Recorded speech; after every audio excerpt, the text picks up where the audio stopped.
Jacob.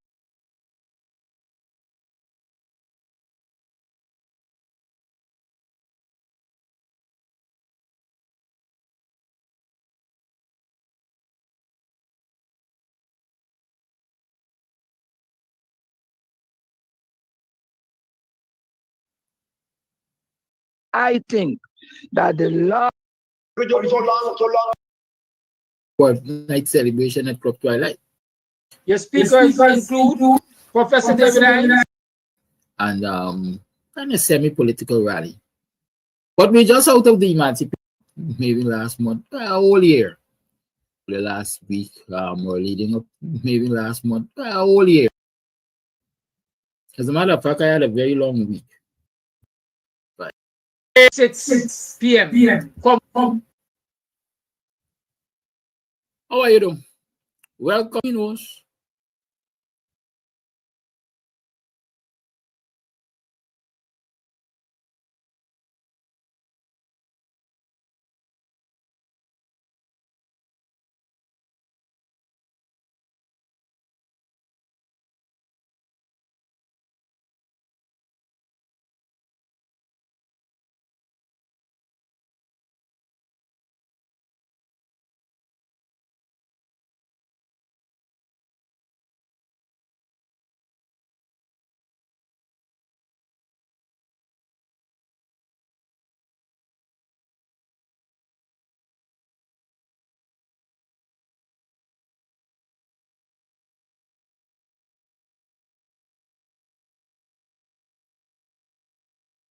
On the camera for now.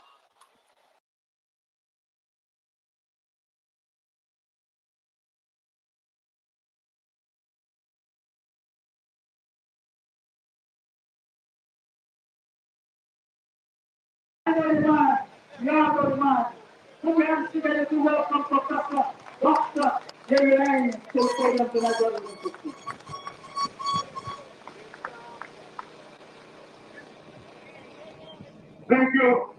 Thank you, Brother Kedaki.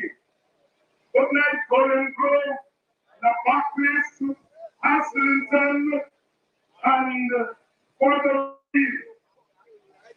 It is so good to be here tonight. The last time I spent time on the political platform here was when they murdered Quindon Bacchus in cold blood. And I want to start tonight by saying that when the APNU returns to government, not another Quindon Bacchus will be murdered in this country. Not another African youth will be murdered in this country. Sisters and brothers, these elections, as you heard, are going to be serious. This is a political battle. We are fighting the PPP to win an election and make no vote. This is a straight fight between the APNU and the PPP. Don't let me tell you otherwise. And we are fighting the PPP.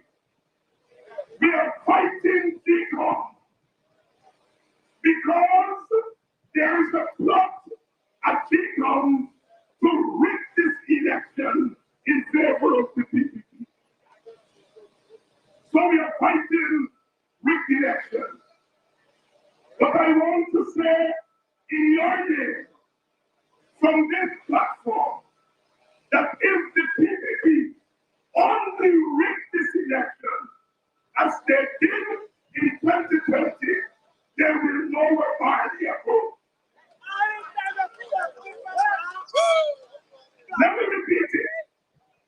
We, on this opposition side, on this APNU side, on this side of the righteous, we will not accept rigged elections in 2025. In 2020, 48 boxes without statutory document. 12,000 votes, they steal. 4,000 people voted who were not here on election day. And that was just a sample. 16,000 votes are about 3 seats that they robbed us in 2020. In 2025, it will not happen. Today, we come here an announcement. We come said, vote buying is a crime. Vote buying is a crime. That anyone caught buying votes is liable to 6 months in prison plus a fine. And that person will be barred from contesting and participating in future elections. This is legal. For over 2 years, we have been pointing the world to the fact that the PPP was buying votes. You're already there tonight. They've been buying votes for 2 years. And then another party, the Blue Party, come and they're trying to form buying votes. And now he comes at this 11th hour is telling us it's an offense. What it means is that for 2 years, she comes back and allow the PPP to rig the elections by buying votes. So the elections are being rigged as we speak. Sisters and brothers, we are fighting against GUYANESE. It must be a fighting against the PPP. And so, we all have to be soldiers. Because we have to overcome the rigging. We have to overcome the PPP. We have to overcome evil. This PPP government is the most murderous, the most thieving, the most racist, the most uncaring government in the history of modern Guyana. So when you go to place your vote, you're not just voting for the fun of it. You're voting to take back our country from the bullies, the racists, and the murderers. Now, it has to be clear, marching orders, do not waste your vote. It's one vote to get. Do not split your vote. It's one vote to get. Do not sell your vote. It's one vote to get. I want to say, the place to put your vote. Put the palms in the air. The APMU palm. This hand is clean. It does not bring them back as blood. It does not Boston blood. It does not crummy wing blood. It does not waddle blood. It does not have the blood of 400 and more young black men. Clean palm. Sisters and brothers, we live in a country where an 11-year-old child going to swim will be fished out of the water. And 4 months later, a government us all over cannot tell us who murdered that child. And we all know that the murderer is walking the streets of Guyana. The murderer is protected by this government. And so, on the first week of taking power, the APNU government was launched an independent investigation that will catch the murderer of Adriana Young and put him where he belongs. And those who aided and abetted him, they will also be brought to book. Sisters and brothers, the PPP tell us how much they spend. But you know, when the PPP says spend, they mean keep. Because they spend to keep. Every dollar that they give out in a contract, they keep 99 cents. And so, do not be fooled. Do not be fooled by what they tell you yesterday. You know, they told us that Aubrey Norton was not elected. They wanted to steal the position from him. They say he too black. They say he don't smile. They say he don't this. But on September 2nd, with your vote, we will inaugurate. We would put in the presidency Aubrey Compton Norton.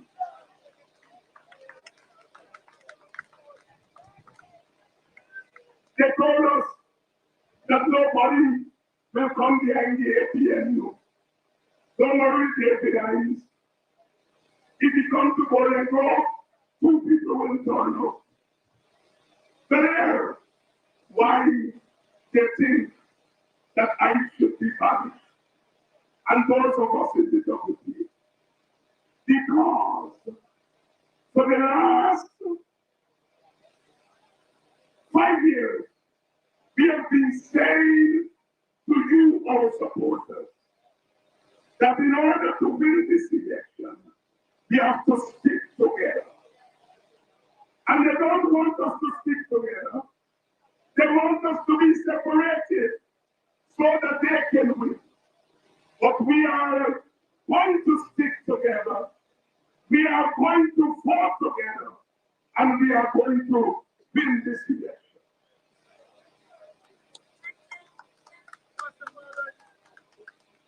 The greatest sin in Guyana is poverty. The World Bank said that 48% of Guyanese live in poverty. That means half of our population lives on 1,100 Guyana dollars. 1,100 Guyana dollars. You can buy a food with $1,100. If you buy a food for lunch, $1,500. What that means is that half of our population cannot even buy lunch. Poverty in the fastest growing economy in the world. And we are committed to ending poverty. And that is what we're going to do. We will ensure that you are able to earn a basic living, that you can get 3 square meters, that you can get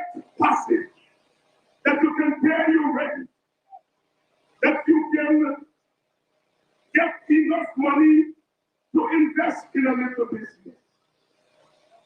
The Working People's Alliance said, if we take 10% of the oil money, 10%, and we divide it among each household in Guyana, each household will be entitled to $1 million.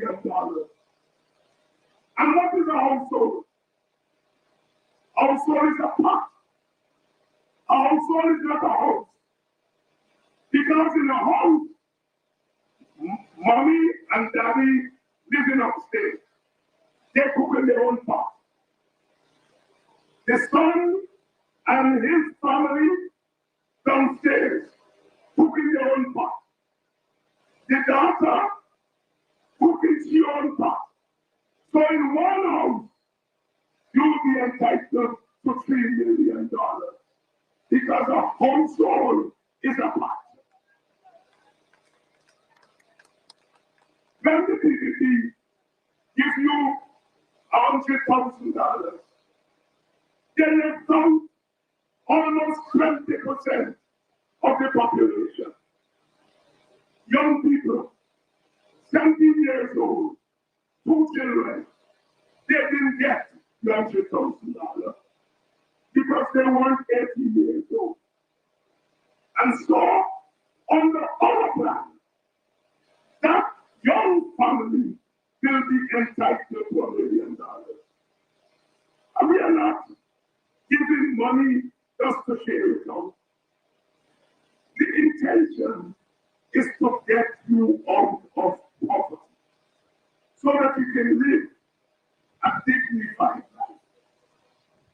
The other thing we will do is that we will raise the wages of workers. Public servants will get a 35% offer. We say offer because we will sit to the union and negotiate. And if the union say 45, we will say let's negotiate and probably go to 40. But one thing is certain is that workers will get a living wage. The other thing we will do is that they owe public servants a lot of money. Since 1999, public servants been getting 6%, 5%, 8%. So they owe you money. And when we come to power, we will say, in lieu of that money that you're owed, we will give each public servant 1 plot of land. You can take it as a house lot. You can take it as a piece of land to farm. You can take it as an investment. Sisters and brothers, we will put green money in your pockets because we want you to get out of poverty. You see, when you are not in poverty, nobody can come and buy your food. When you have wealth, nobody can come and take advantage of you. And so we are committed to fighting poverty from the face of this country. We want to say that governments can do things for you. But you must also judge governments by what they don't do for you. An APNU government will not go to Waka and bulldoze their home. We will not go to Hillfoot and bulldoze their home. We will not murder black young men. We will not cover up the murder of the Henry boy. We will look out for you. And sisters and brothers, we have to get serious in this country. One of the things we are going to do is that we are going to get the guns out of the hands of our young people. Too many of our young people are killing themselves, scattering scores with guns. We're going to take guns out of their hands. And we're going to put wealth, real wealth, in their hands. We are going to create employment. We are going to get them into real businesses.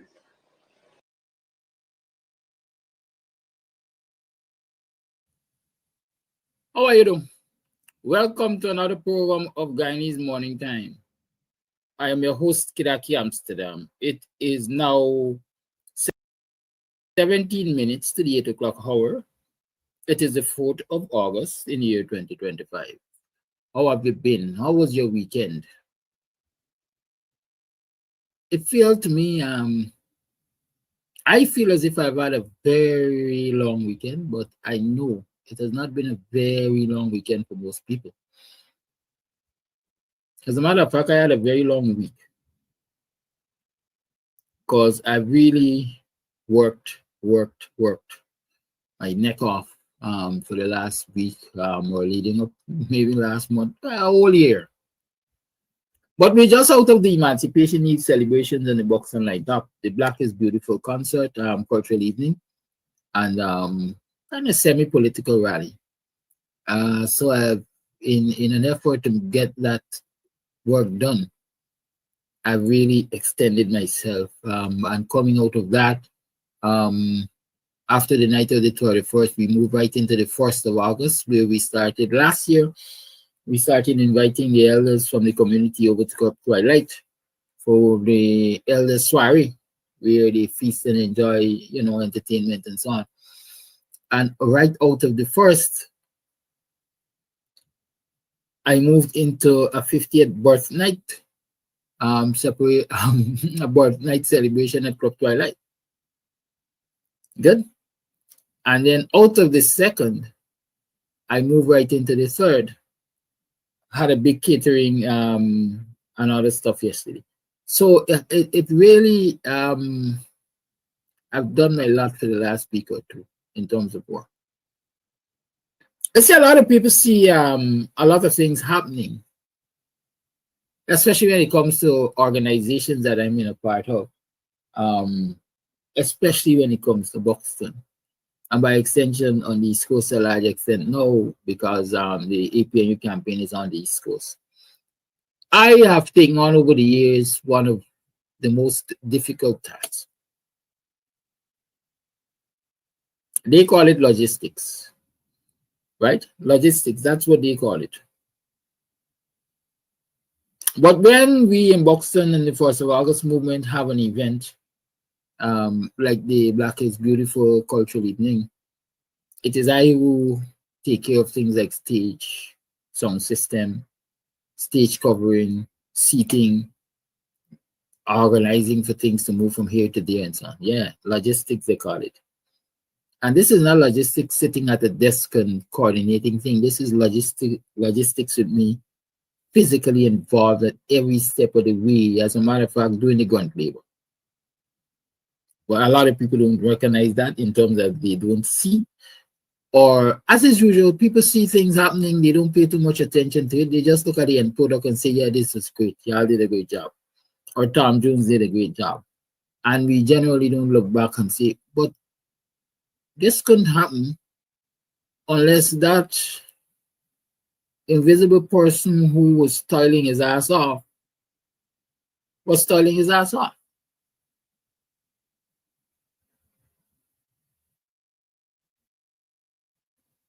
But once the tiling is finished, everybody gets to jump in front of the camera and pampersette themselves, as we like to say. And everybody see those who are pampersetting themselves and fail to recognize that there were people down there who were toiling their ass off to ensure that this happened. It is the same thing that happened and will continue to happen in politics, because the worker bees are the majority and they will work their ass off to ensure that people get into office with the hope of good governance to start with. I usually tell you my main aim is to ensure that we get people who can really manage the resources of this country so that every citizen can be happy. And if every citizen can be happy with the government that we have and they treat it justly and fairly, that in itself is a big reward for me. And I think I'll fight up after that, because I will be among the happy citizens benefiting from the resources of the country. That's my quest. Trust me. People believe that my quest is to some big ministerial position or some highfalutin position, some high-paying job, and all of that. But those things will serve me little if when I look around me, I see poverty still. They will serve me little if when I look around me, I see suffering of the masses still. They will serve me very little if I look around me and see my neighbors are in sufferation, let me say, when I, based on my affiliation to any government, I'm having an easy time. It will bother me. And so that is why I continuously say what I want to know is that we can have an administration that takes care of the need of everybody. And so I quite frankly am happy that Orbinon decided that, hey, this coalition's policy is going to be people first. People first. I am sold on that dream. Let me call it that. And I hope you all buy into it too. Because from where I sit and what I see and what I know, Guyana is going to be a way better place than the PPP has made it for the time that they've been in political office. With the new coalition in office, Guyana is definitely going to be a way much better place. But let me take an aside, a meander I call it. I like to meander sometimes. Remember Mondays is this and that Monday. I see somebody masquerading on my life as James Bond. Anybody could use any name on social media and say anything for the greater part. Some people on the alter ego just find themselves on social media as all kinds of things. And I am therefore saying I will not be responding too much to that which is representative as or represented on this live as James Bond. But I will issue this challenge. If it is indeed James Bond, send me a WhatsApp. I'll send you the link to come on live. And let us talk about what the PPP has done for the youths of this country, and more specifically Melanie. I give you that challenge. I want the viewers to be able to look at you in your eyes like they look at me in my eyes when I speak. Look at you in your face when I speak, when you speak. And let us talk what the youths of what the PPP has done for youths across this country.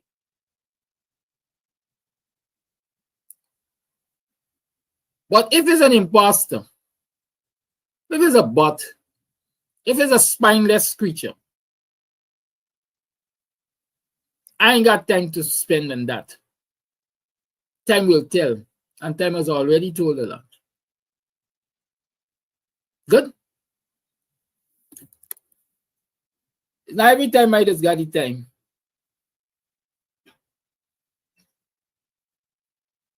With people, quite frankly, who have not, in my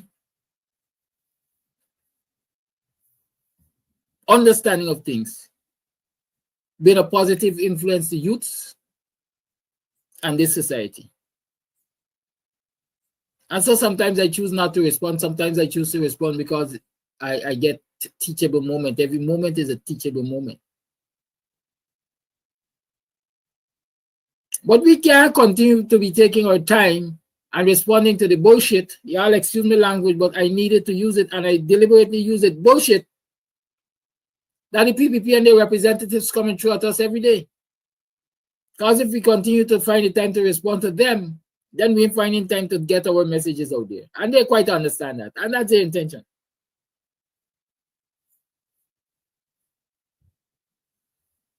I just had to travel the road between Sideline and Milwaukee to the north of the village here. And the interconnection of that concrete strip that he built to the bitumen road at Milwaukee. As a matter of fact, both ends, the connection to the concrete strip also at Sideline, it's crumbling. It is crumbling. It is crumbling. And I'm asking myself, they got a set of people running around this blasted place, talking about infrastructural development that the PPP has facilitated, and we used to walk on mud dam, and now we get concrete to walk on. But these people do you ever stop to think that you deserve better and you should have gotten better? This concrete road I'm telling you about has not been built a year. 6 months tops as far as I remember. And it is crumbling. Like many around this country, like many around Buxton. It is crumbling. It is tagged at billions, at millions of dollars. Money which taxpayers will have to repay. And I dare argue in under 10 years, it is going to be back to square one, back to basic. But we hear people talking about infrastructural development. The PPP, I used to work on my dam, now I get concrete. Yes, it's an improvement. But is it the best? Is it what you desire or is it what you deserve? Because I'm hungry, I'm expected to eat dog shit. Because I'm hungry, I'm expected to eat dog shit. If you are saying it sounds ridiculous, flip the script and look at the nonsense you are talking about PPP and development. Because you crave development, or you desire development, or because the development is necessary, you're supposed to accept mediocrity and sing praises? And making no sense. Y'all got to be clearly products of prayer. Satire girl, done sing prayer, no child left behind. Every day I see the impact of that nonsense that prayer has done to the people. No child left behind. Our population has no critical thinking skill. At least jag your children. Anybody who born and it jag your PPP to current. They ain't got no critical thinking skill.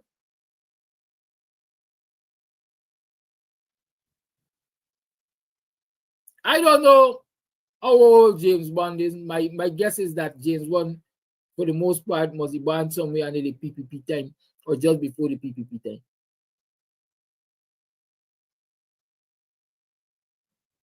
But when I listen to James Bond, all I hear is some third or fourth or fifth rate liar, who, as far as I'm concerned, and remember, has not been able to practice in this country anyhow.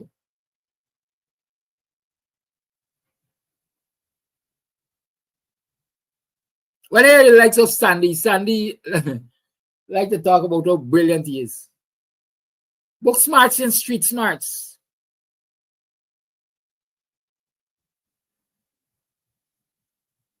And I hear these people run out into the public and talk nonsense. It aggravates me to know that, quite frankly, they masqueraded previously as representative of the people I love so much.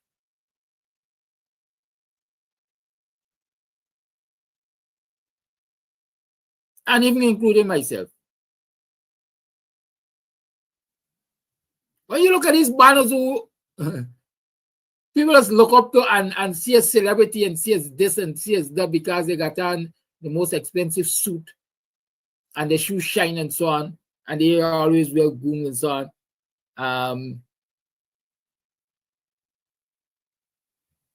When they open their mouth, you ask yourself, if one for the suit, what people would have seen, man? If it wasn't for the suit, what people would have seen?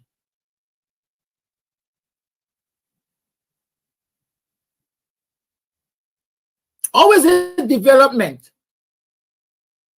When a community center ground, football field, sports ground, whatever you want to call it, always in development. When that facility was enclosed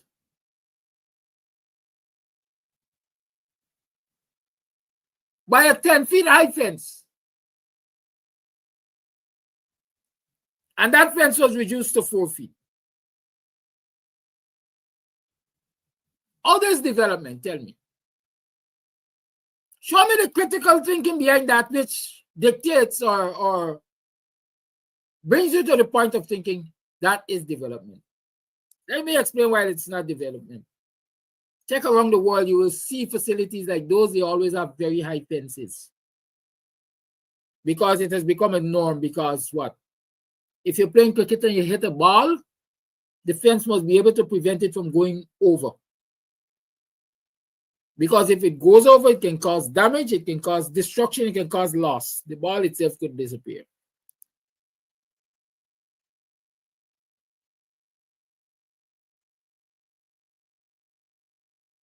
A football, you kick it.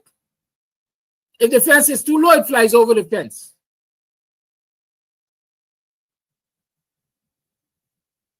You have an event, which is supposed to be a paired event.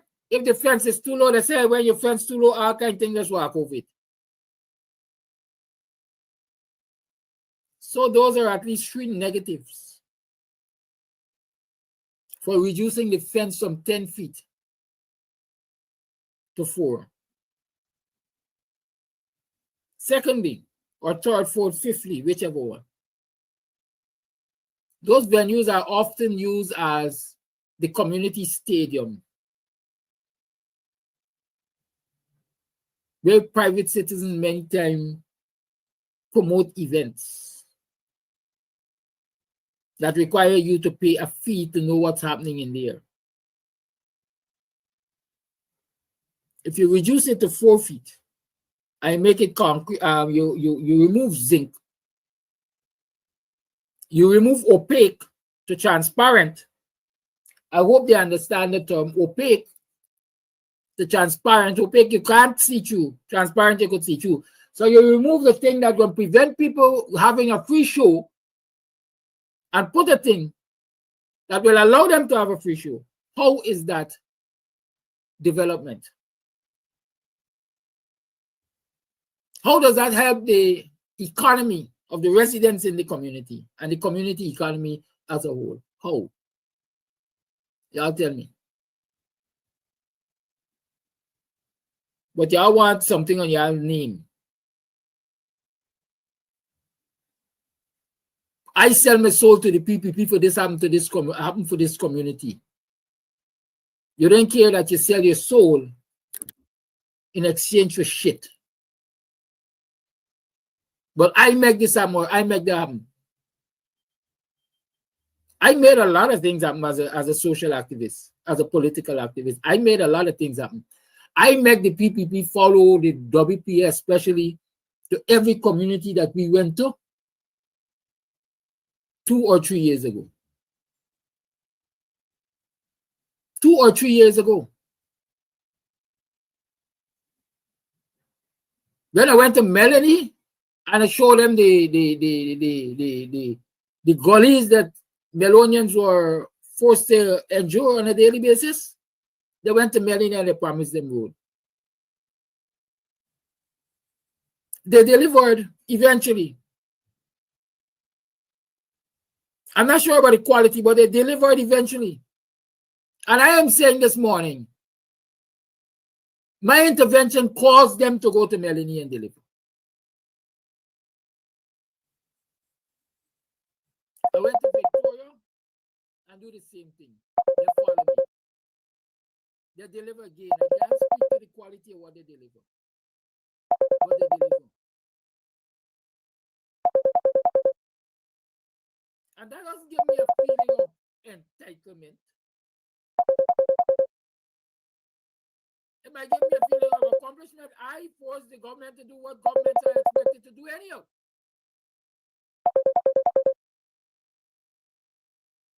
I forced the government to do what governments are expected to do. When I called the protest in front of Buxton, and the whole PPP cabinet left Georgetown on the same day and come to the Buxton bargain, I made that happen. I made that happen. Me and the political party I serve, I'm a member of whoever you want to class yourself, we made that happen. Buxtonians went there and they got land. And other people too, from the neighboring communities, they went and they got land allocation. They went and they get business grant. Small contractors a few days or weeks after, I was said to them, congregated at Tipperary Hall. They get contracts. Again, I'm saying what they got. I can't attest to the quality of what they got because the contracts, for example, didn't come down too much.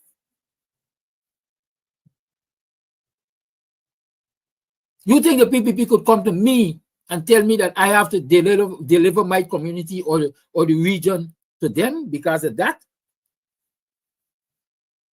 You think any y'all could come and give me that kind of nonsensical reasoning? Like the Rasta diplomat that called me in the local government election to tell me, Kidaki, I know you love your people. I know what you're doing for your people. But partner, work with the PPP and you're going to get more to do for the people. Y'all mad or y'all ain't good?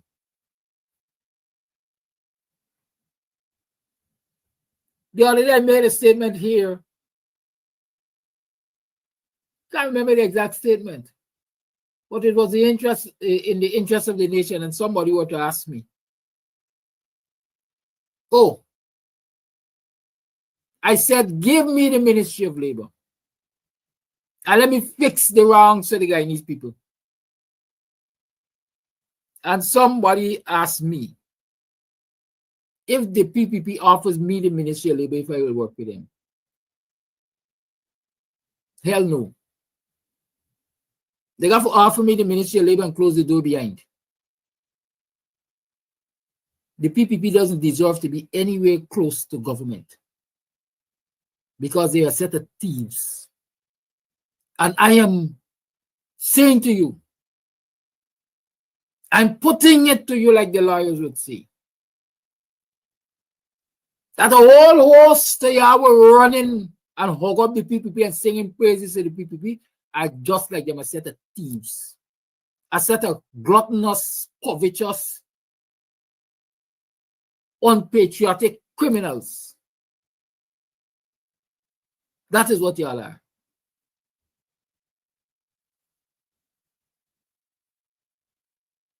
Why are you going to prop up a set of people who have done and continue to do so much harm to the economy of this country and to the citizens of this country by extension?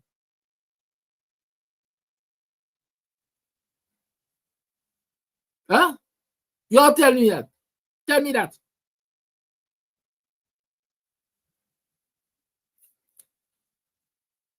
Lest you forget.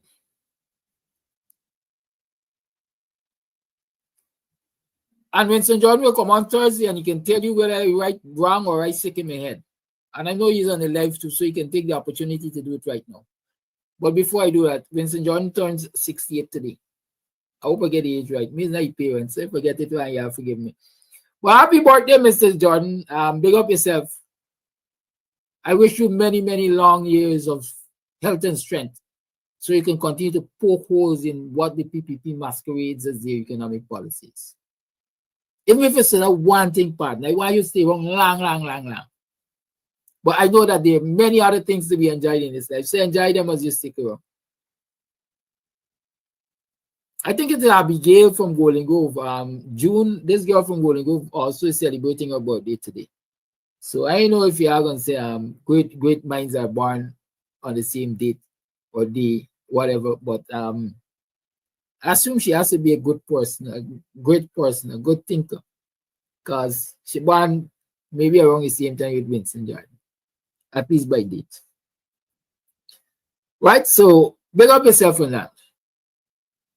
But back to this thing, in case you all forget.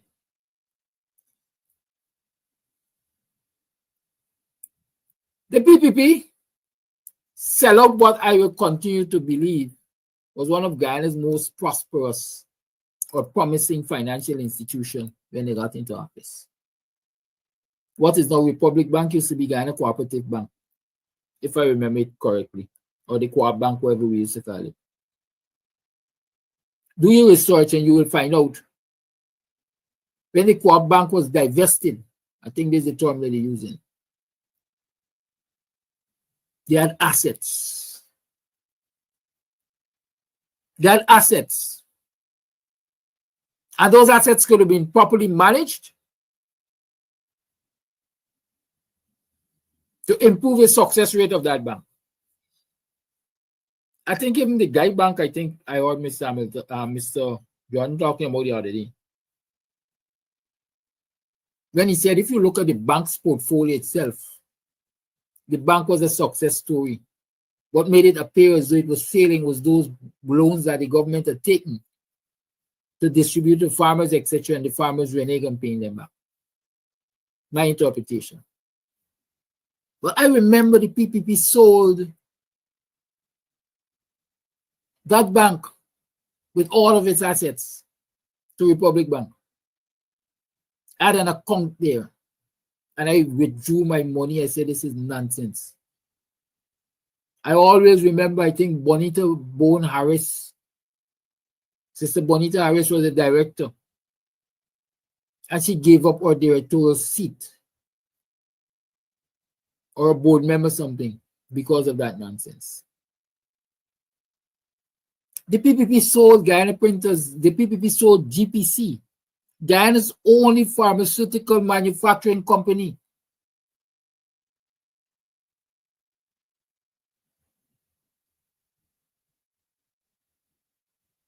The Litco plant, Livestock Industry Development Company, Litco, where farmers used to send their milk from the dairy cattle to be pasteurized and distributed, sold. Somebody packaging water inside. At least this is what it started off as. 10% shares in GT&T. That was bringing Guyana foreign currency, bringing Guyana money without you having to lift a tongue. Sold. Up to now, I personally can't tell you who it was sold to.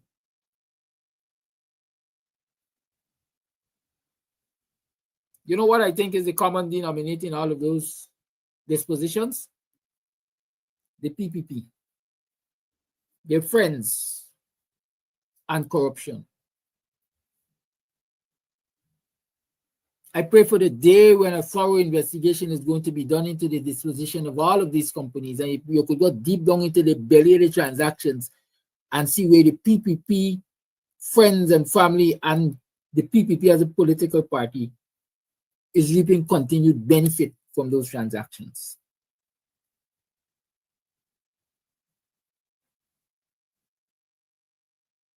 A lot of profitable agencies of this country, assets of this country, have been divested to friends of the PPP for the PPP to get a cut of the profit and to continue therefore in or out of Guyana to suck the blood of Guyanese and their assets. Fast forward to 2025 or even 2024, we got 2 power ships, single source and rented,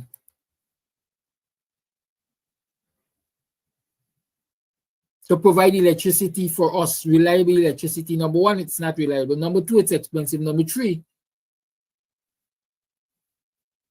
the company involved is one that has had a long list of questions over its business ethics and character.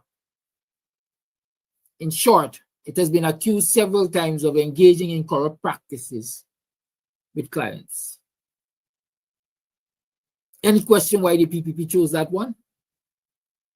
I have none. The PPP doesn't like to do business with organizations that have ethics and credibility. They do business with any organization that they can corrupt or engage in corruption with.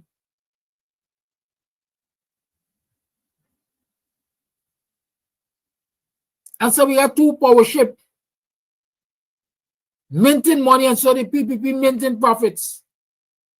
Find out who is supplying the fuel to those power ships. And then come back and let's talk. All those of you who are jumping around the place, why are you jumping around and tell us that?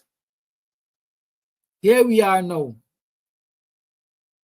First, I'm seeing a big supervisory contract for GPL, I think. Management contract for GPL. And deep down in that, we're seeing the proposed sale of GPL. Sale of GPL to who? A company of questionable character and credibility. Again, who stands to benefit?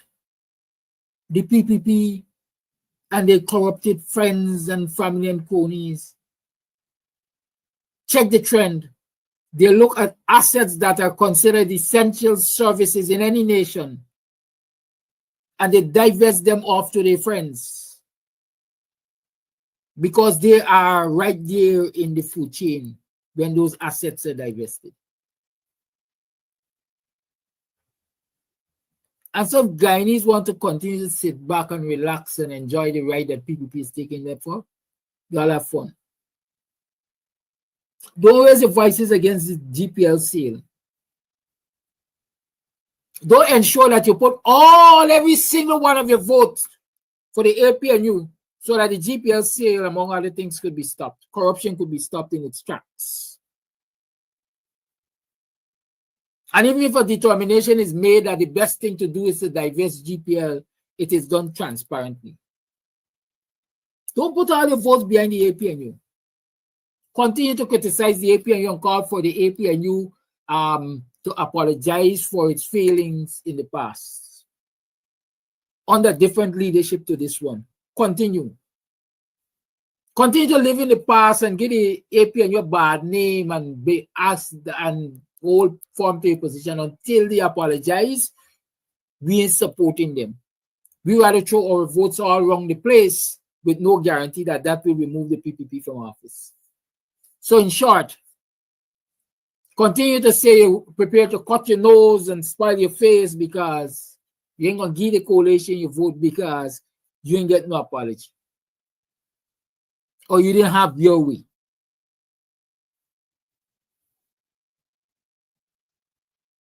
Guyanese, I'm saying it for the millionth time.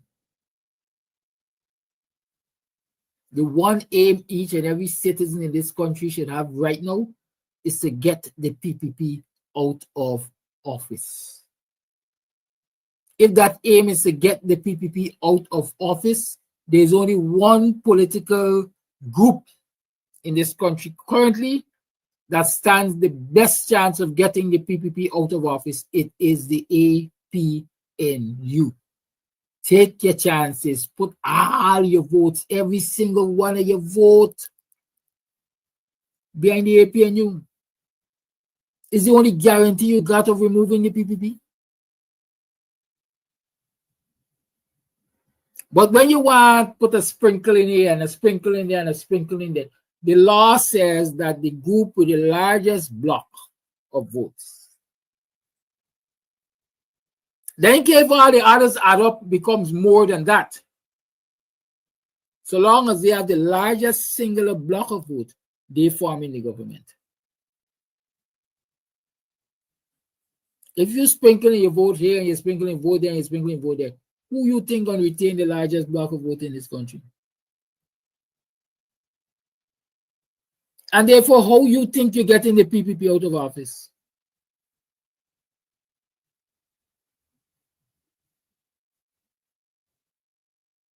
We like to say we're big, but we ain't stupid.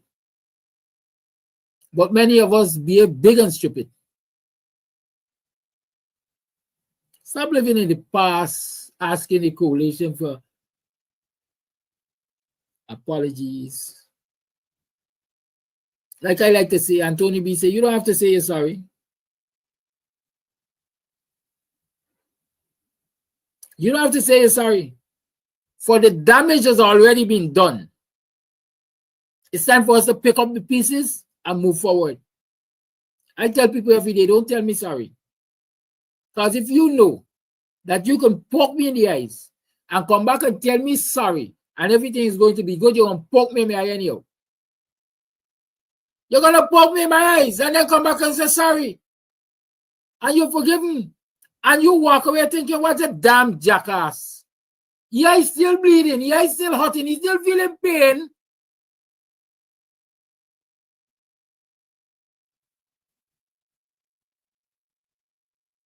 And them words didn't bother me at all because I get the satisfaction in my heart that I did to him exactly what I wanted to do to him. Why are you holding on this emotional thing? Yeah, I guess it's sorry. We think we should apologize to the feelings of the coalition. We think we should apologize to the feelings of the APNU. Abi was not the head of the APNU when it failed according to your conclusions.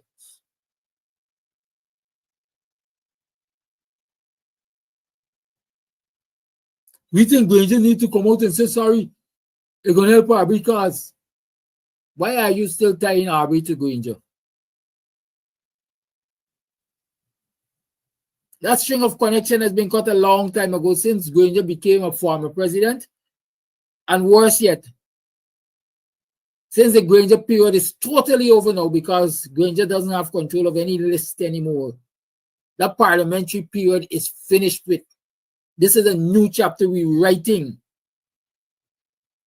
Under the leadership of Arbery Norton, Joyata Finance, David Hines, Ganesh Maipal, Kiraki Amsterdam, Royville Ford, Dexter Todd, and a whole long list of people who are definitely competent and ethical.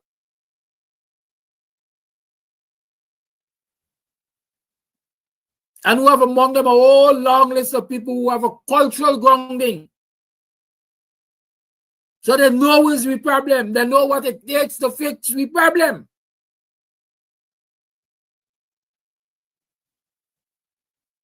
But we're still talking about running behind somebody who don't understand the difference between cook-up and kitchery.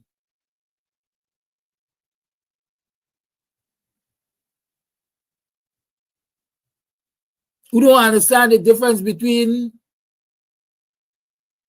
indentureship and slavery. Who don't understand the difference between enslavement and being a slave.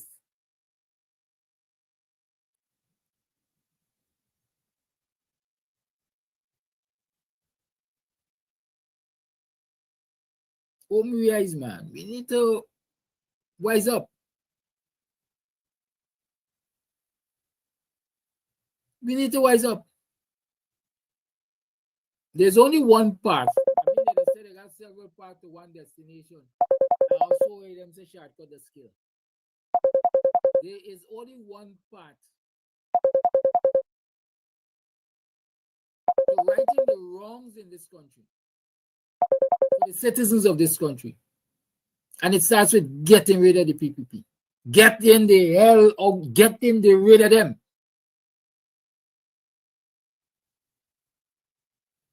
And if that is the sole aim this time around to get rid of the PPP, there's only one path to get rid of the PPP. We ain't talking about controlling the PPP. We're talking about getting rid of the PPP. And to get rid of the PPP, you got to vote solidly for the AP and you put them out of office. If you think you can control the PPP by a minority parliament, then again, you're behaving big and stupid. Because a minority government is still a government. And if the PPP is there as a minority government, then my bet is that the PPP will do what the PPP does best. Create its own forms of corruption so that it can have its way. Y'all decide. Y'all want to control the PPP or y'all want to get rid of the PPP. And really take control of the assets of this nation so that it can benefit the citizens of this nation. Y'all decide on that. I know what I want.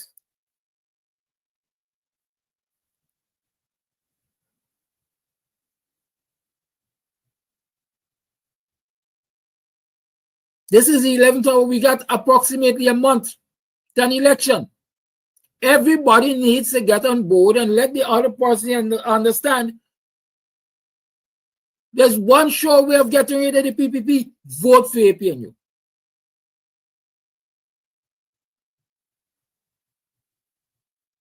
That should be the message. Morning, noon, and night. There is one way of getting rid of the PPP.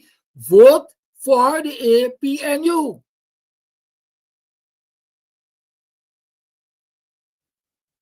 There's no other political construct that can give you the result. None other. Why are we still pussyfooting and masquerading?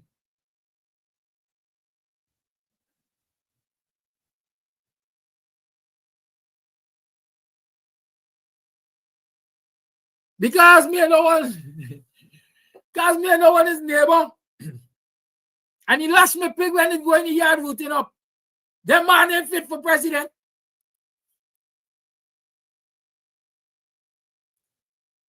Because you see how the man is going to be a screw up when he walking. You see the man is dance like a robot. That is so important to you.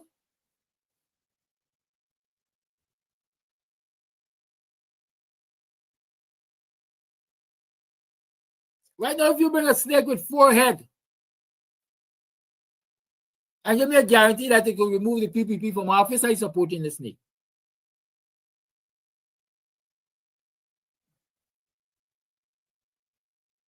If you bring a 1 eye, 1 foot, 1 hand man to me, or woman, I said this is the answer for removing the PPP from office, I supporting it.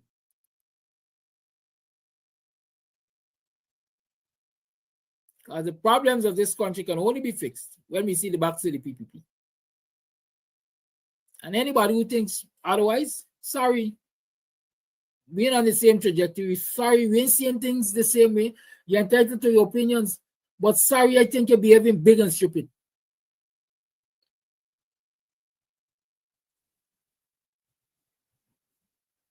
And anybody who fall in them slave catchers that barjag your hooks the other day and say, go and deliver Region 4.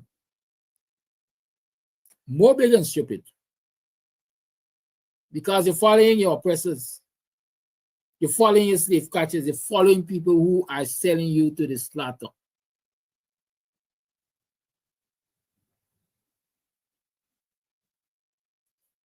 I issue in the challenge again. Any one of y'all, as a matter of fact.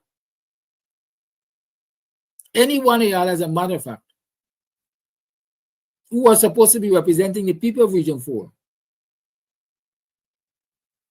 and failed miserably and want to talk about delivering Region 4, hit me up. I'm going to send you the link. Let's have a public discourse about the youths of Region 4 and Region 4 as a totality. Any aspect of Region 4 you want to talk about, come let me talk about it.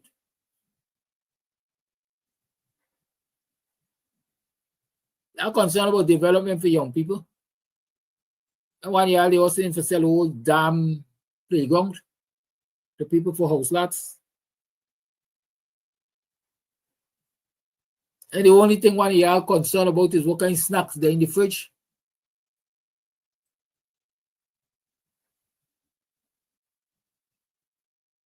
Now give me a break. This is the Guyanese morning time. I'm the host, Kida Kiamsam. It's 27 minutes past 8 o'clock. The lines are opened. The lines are opened.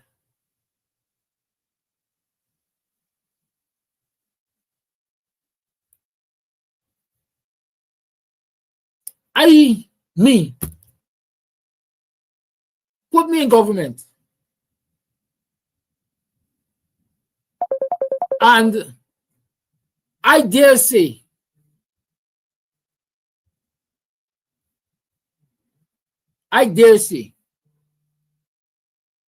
that I can and will address issues to the people of Melanie. Melanie got a big material shopping complex. A big material shopping complex from the Borneo area. And these people talking, you hear me? hold the line, please. Mute your mic.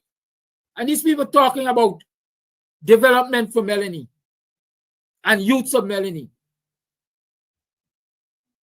And that place is not the site of a modern shopping complex.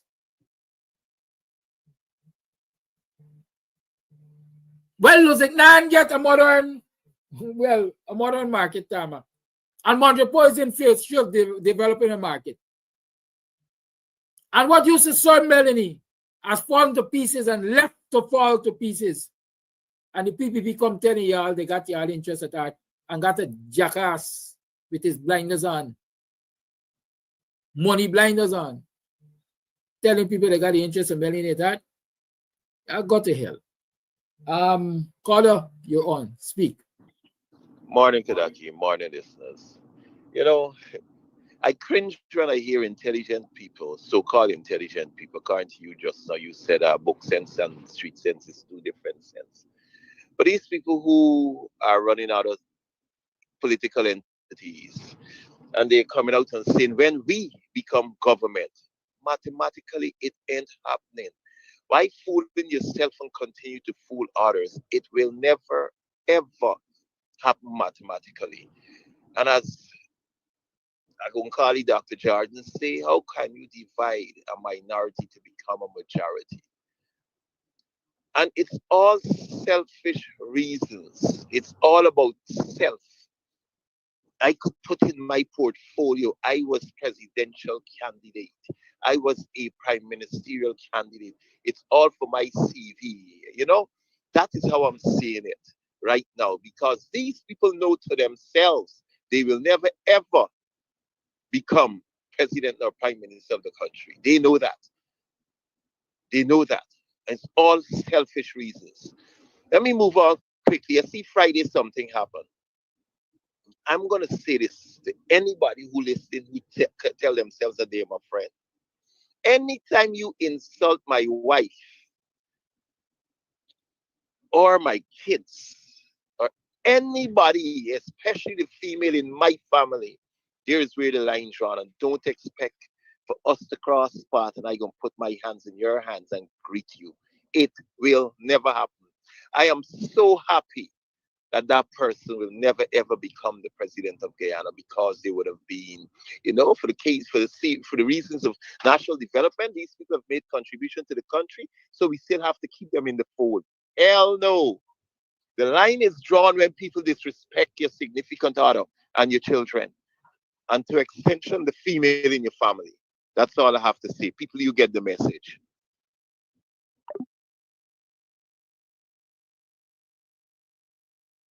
I don't want y'all come and talk in parables. Sometimes I too dunce. The lines remain open. 6225933 is the number to call. You're tuned to the Guyanese morning time.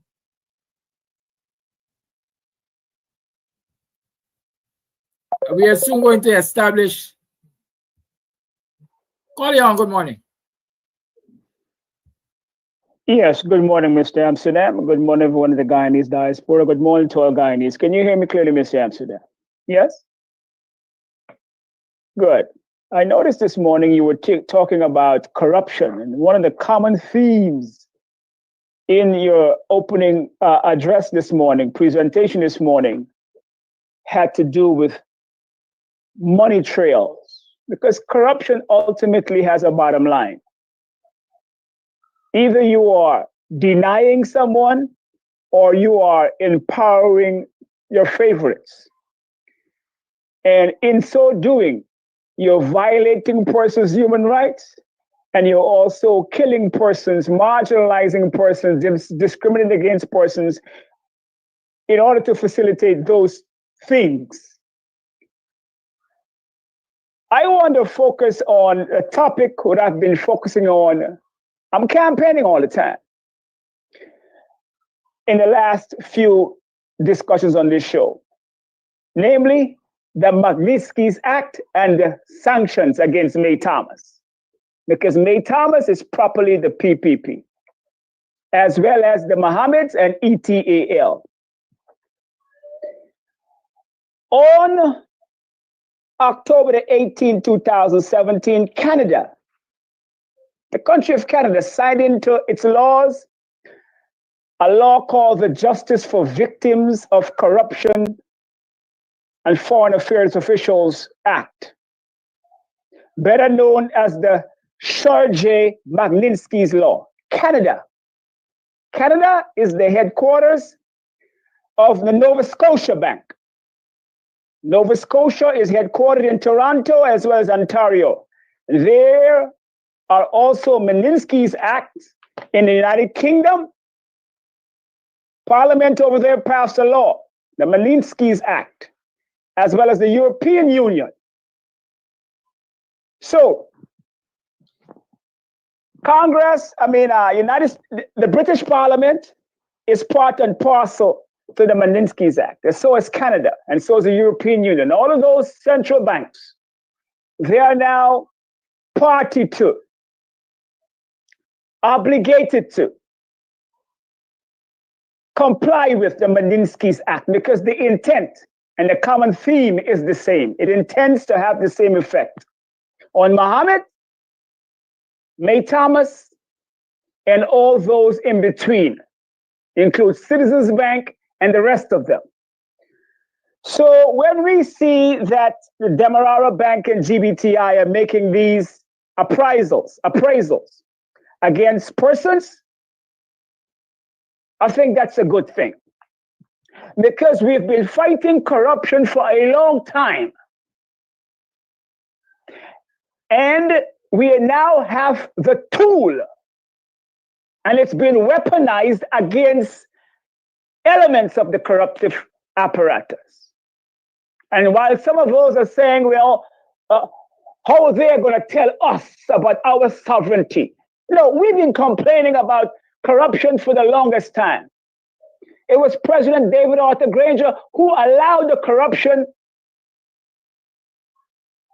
aspect to be properly addressed in Guyana, when he allowed the Americans to come in and deal with corruption. And corruption, that's why they don't want Leader Norton to mention the word corruption in the National Assembly. But we own it today with the Magnitsky's Act. And we must squeeze it. I want to move on very quickly. Now, the global concept intended in the United States Magnitsky's Act for sanctions against Mohammed and May Thomas, and therefore most international investment banks and institutions are by law restricted from facilitating fiduciary transactions with such institutions which refuse to comply with these sanctions, namely the Mohammeds. I say again, and I said it before, GCOM in particular erred or is in error from allowing the Mohammeds Win Party together with Anug and the rest of them to be qualified on nominations day. I'll tell you how. And I said it before then, but I'm saying it again. It is not by coincidence, Madam Ambassadress said immediately after nominations day that if Guyana allows the Mohammeds and those in the party affiliation to go into the National Assembly, there will be problems. First fact, why do we think the Mohammeds were asked to disassociate themselves from the gas to shore pipeline and the International Bank and the American Congress? Called Madam Ambassador when she was being approved to be the ambassador to Guyana and questioned her as to why the Mohammeds were removed from the gas to shore pipeline and financing. Those were the sanctions beginning then on the Mohammeds, to the tune of $2.something billion.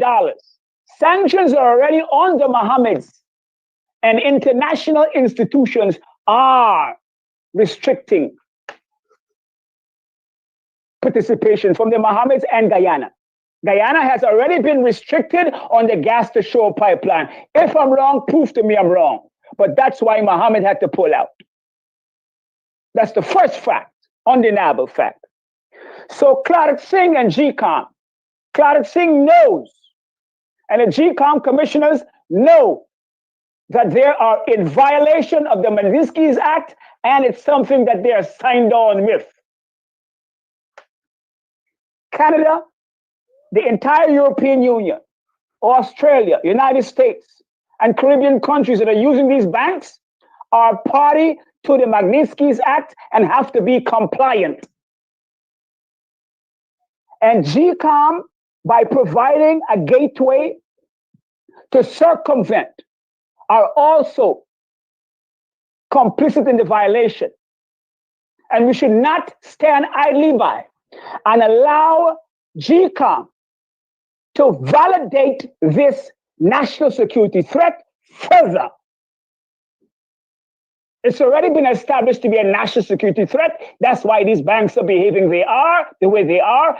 So it could not be allowed for GCOM to sit there and allow the Win Party to circumvent the process. That can't be allowed, and then complain about it after, while we are allowing the Win Party to enter nominations, validate an entire list of persons. The banks are complaining. If the banks are complaining, what does that say about the process? If the United States, if the international banks have already restricted the Mohammeds, then what does that say about the process? So the process has already gone afoul. And so while we are saying Clark Singh must go, I don't know how we are hesitant from saying these things additionally. If we are saying Clark Singh must go, then isn't this one of the areas in which she has additionally erred? And we must ensure that, I can't hear you, Mr. Amsterdam, you said something? Sorry. Oh, you weren't talking to me. Okay. So isn't this an additional area which she must not be allowed to continue? So I heard Leader Norton in Berbice. I thought Leader Norton in New Amsterdam, that was one of his best campaign presentations of his manifesto, of our manifesto ever. I think he did an excellent job in Berbice. I think he's becoming more, he's getting closer to that day, and he's becoming more fine-tuned. And I was so proud to hear him present to our people in New Amsterdam and the things which he had to tell us. Everything was a plus, and I'm also glad, pleased to see Dr. Terence Campbell alongside Leader Norton. That's a good thing. And I'm also glad, we are also glad, many of us who are working on the ground wherever we are elated to see that Jaretta Finance, an indigenous woman, is also fully on board the campaign, together with Ganesh Maipal and Dr. Hines and Mr. Amsterdam and all of us. We've got a super team, and we're going to win this thing. We've got to convince those in the Win Party that the money tree is drying up. Muhammad may have some money, but he can't get to it. And he's already in deep waters. He's been in deep waters, but they've been hiding it from us. And it's going to get worse. It's going to get rougher. It's going to get tougher. And no matter how many lawyers he bring out, corruption will be dealt with. It will be dealt with. And the money tree is drying up. Don't waste your vote on Muhammad. Get on a winning team.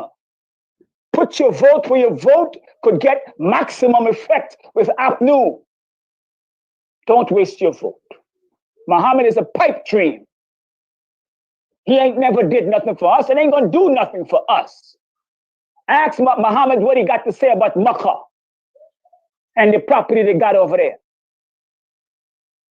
It seems like Muhammad is more concerned about gay rights than the rights of Guyanese across the board. And nothing wrong with those who want to support gay rights, but it seems as if he's more encouraged along those areas. I wonder why.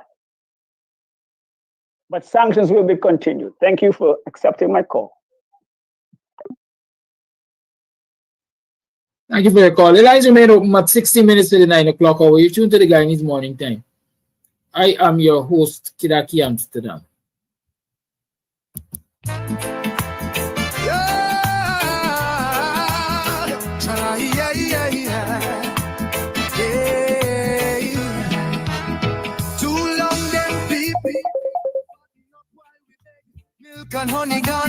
Call you on. Good morning. Good morning, Good morning to viewers.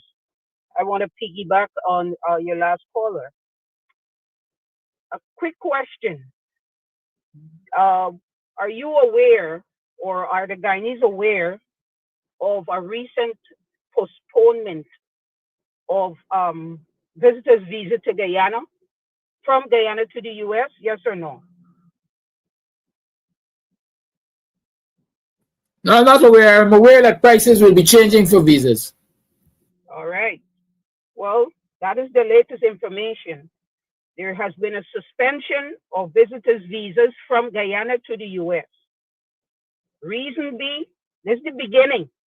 Reason B, the administration, the installed regime refused. They refused to give up the information of all Guyanese who left Guyana and has not returned.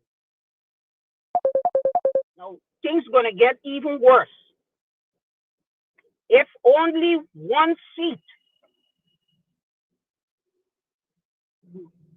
will be won by the Muhammad's party, just one, just one seat he has to get, the entire government will be sanctioned. Anybody who in Guyana can't come direct. They have to in transit. They have to take special flights out of Guyana. And this will not only be from the US. The Canadians will ban travel. The British will ban travel.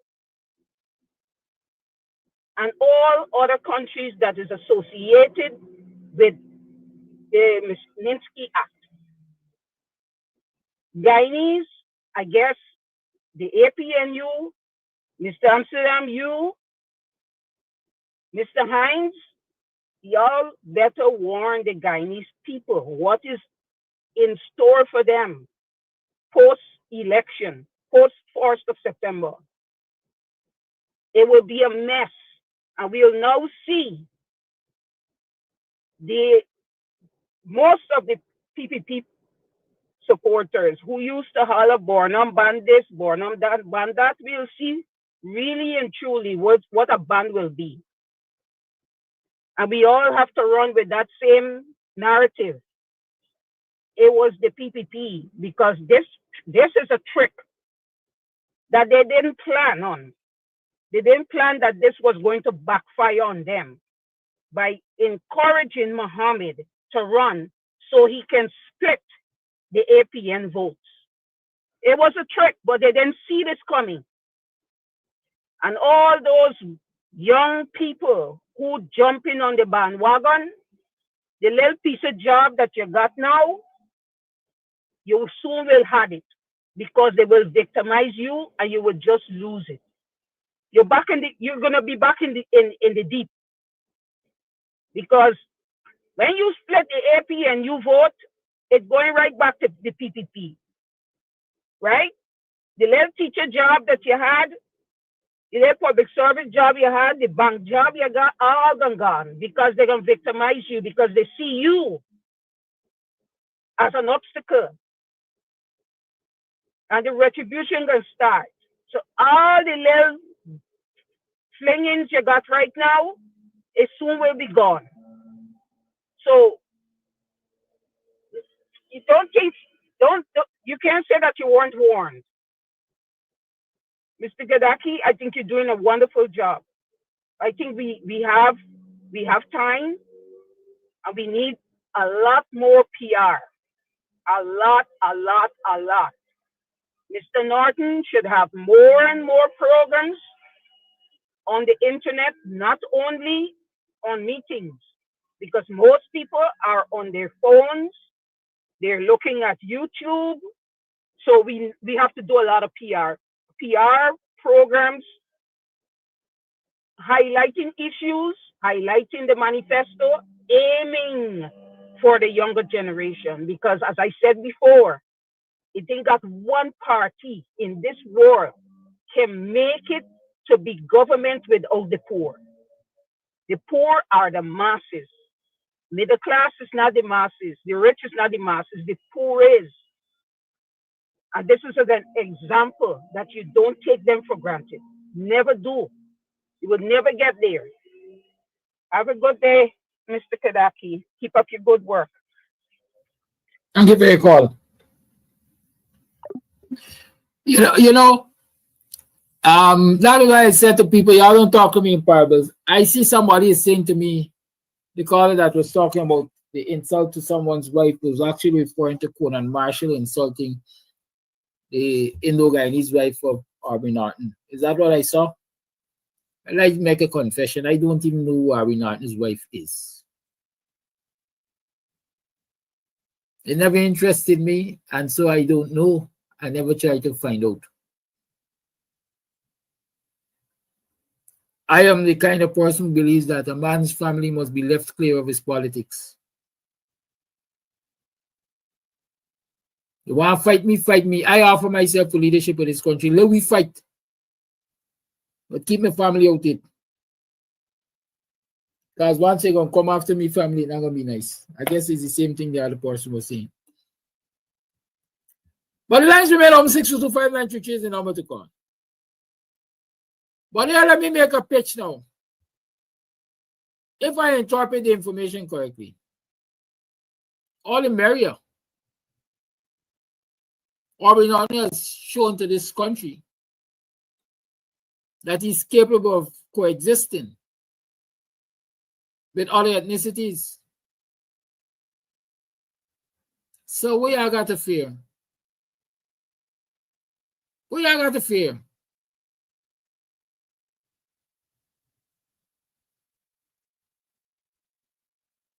Indo-Guyanese, we are got to fear. His prime ministerial candidate is an Amerindo-Guyanese offspring. We are got to fear. Again, I'm saying the list of candidates being offered by the coalition is by miles, leaps and bounds superior in quality than that offered by any other political party, especially the PPP. Voice notes, we got some of them. Let me play them.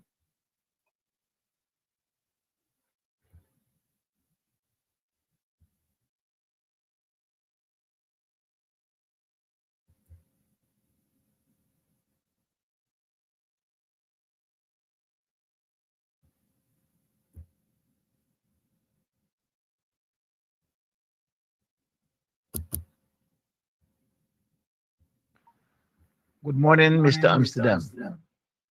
If this is the case concerning the visas and all of these things, why did GCOM accept the Mohammed into the what you call it, in the cabinet, the running for the presidency? Why did GCOM accept him? He should not have been accepted there. You understand? So I think GCOM is a part of all of this problem that is there now and is to become. GCOM is a part of it. Bye.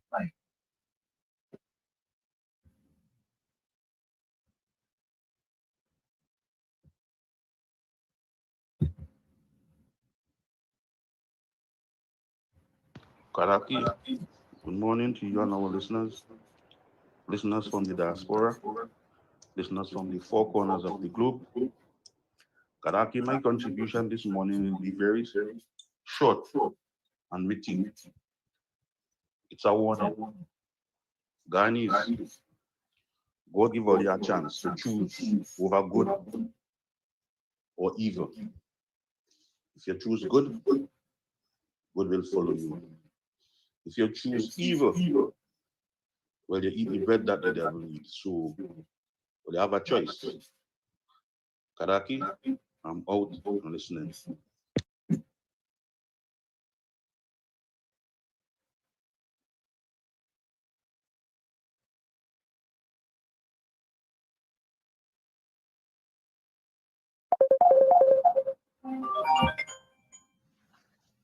Call you on. Good morning. A pleasant good morning to you, Mr. Kadaki, and your viewing audience, listening and viewing audience. The previous call that called just now is on point. And to answer the question that the on the voice note that you played just now, why the GCOM allowed the Mohammeds to enter, you have to understand that there's a democratic right for anyone who is vying to contest an election has the moral right to do so, but within the confines and the laws that is in relation to the sanctions, it's another matter in terms of judgment from that aspect. However, I would like the Guyanese people to understand this fact is that Mohammed, as a political party, is placed there to give people an option to decide whether they want to dwell within the former administration or the current one. But outside of that, it is telling us that that third party, it's a mechanism crafted and designed by the PPP's party to ensure that they take away the votes will that will emanate from the PNC party or the APNU party, so that in the event of an elections decision, the votes that the the voters will cast, they will be interrupted by the third party. It's a well orchestrated plan by this boy. I like to call him the boy, Jack Dio. He's a boy, figuring that people do not understand his strategies and his plan. If anybody don't understands him, well, I do. I'm on to him. I can read him like a book. He is doing this kind of politics in a manner that he will, is causing distractions to the people, so that whenever the third party takes the vote away from both the PPP and the PNC or the APNU, it will put an impact in such a manner that devastates the opposition party, so that he will outcome victorious in the upcoming elections. And what my sister have called in and say is she's on point, and I'm going to reiterate her words. I'm warning the Guyanese people, if they want a change for betterment in this country, with the current behavior that is going on in our country with respect to governance by this political party, the PPP, they must reconsider that if you want a change, you have to ensure you vote the APNU, because this is the only party that is clean in terms of having to rule this country and to not allow any sanctions to be placed on this country. Mr. Kadaki, thank you for having me. God bless you. You're doing a wonderful job. Thank you very much for having me.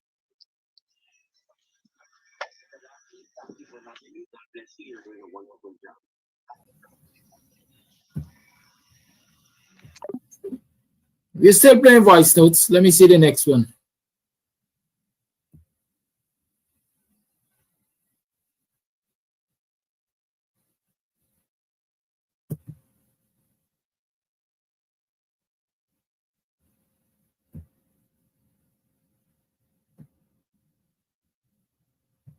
Good morning, Kadaki, and good morning to the entire listening public.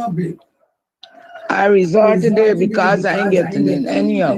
Now in this time here, last week they had a meeting of the PPP in the Amstel. Anyway, well, you know, a lot of the young people went across because of the house slave who engaged the police to go into Jacob's yard. And a lot of them used to do this one-day work. Anyway, another PNC who turned a PPP operative who worked in the 2020 election as a superintendent, she was hired than a PO. Anyway, she suddenly found a black woman that the PPP is good and she is a Muslim now. Moving along. So the PPP gave her a contract about 2 weeks ago, and she has people cleaning up. She put all of us them out in the trench, cleaning out and so. Anyway, they did a good job. Added to that, there were some trenches like this uncle ain't able going with the arthritis knee. So they got some young boys and they put them in there and promised to pay them. However, when the boys finished doing the work, they were being given the biggest money that the PPP would give to black people. $5,000, and the boys were 96. The amount of work what they do for this $5,000. Anyway, so when time came for the meeting, they decided to take the PPP jersey and start to lash the road with it. While that was going on, the house slave called to the police station and informed the police, the political murderers of people in this country, the politicized PPP force. And they came down, and the accusation he made on these youths that they were around the place smoking and trading in weed financially. Now, when people, things like this go out against the young black people, when you try to talk to them, they don't want to listen. Because if this money, and the thing is that the house slave is a known drug vendor and a known drug user, because he does sell weed and he does smoke it. He sells it and he smokes it. So I don't know how skillet gonna call bell kettle it black, the bottom black. And now there are lots of people who suddenly jumping into the parties. We have got to watch them, because many of them openly spoke against Norton, and you see now they're jumping and they spoke against other political factions, and they're there. Another thing is that I see where the purple team is now picketing GCOM, and the purple team doing as so. I want the purple team to remember that under your leadership as a WPA, You had people who started the protest at GCOM about 4 years ago, and none of them choose to come out to stand up with us. Eventually, PNC came along and stood there. And if the entire population had decided, the opposition, whosoever, had decided to come out and give us strength at GCOM in calling for clean voters list and biometrics, I think we would have been on a better footing. So, Purple, we were there. We stood the course for 3-4 plus years. We been there. We do that. So it's not you doing it. And the last thing is, in this time, I want people, when you go to the polls, you go without your phones so that you can cast your ballot in privacy for whoever you want to cast your ballots for. So that is me today. Bye-bye. Hi, good morning, Mr. Kadaki. I have one question. I'd like to know if it is wrong or if it is illegal. As far as I'm seeing or hearing, is that there are a lot of people out there who register and the name and photograph being changed to different locations and stuff like that.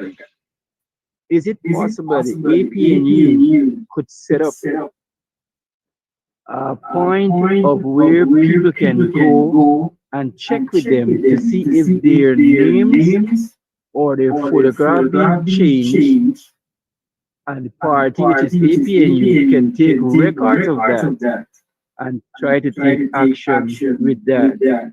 Meaning you have to set up location at different places. For example, like Buxtonian, BV Line, Pleasance, wherever. Just a small location. It don't have to be a big building. So people can just drop by and ask for them to check and see if their names are there. Because some people don't want to go to the different, let's say, go to the computer or go and check this here and flash back to this and that.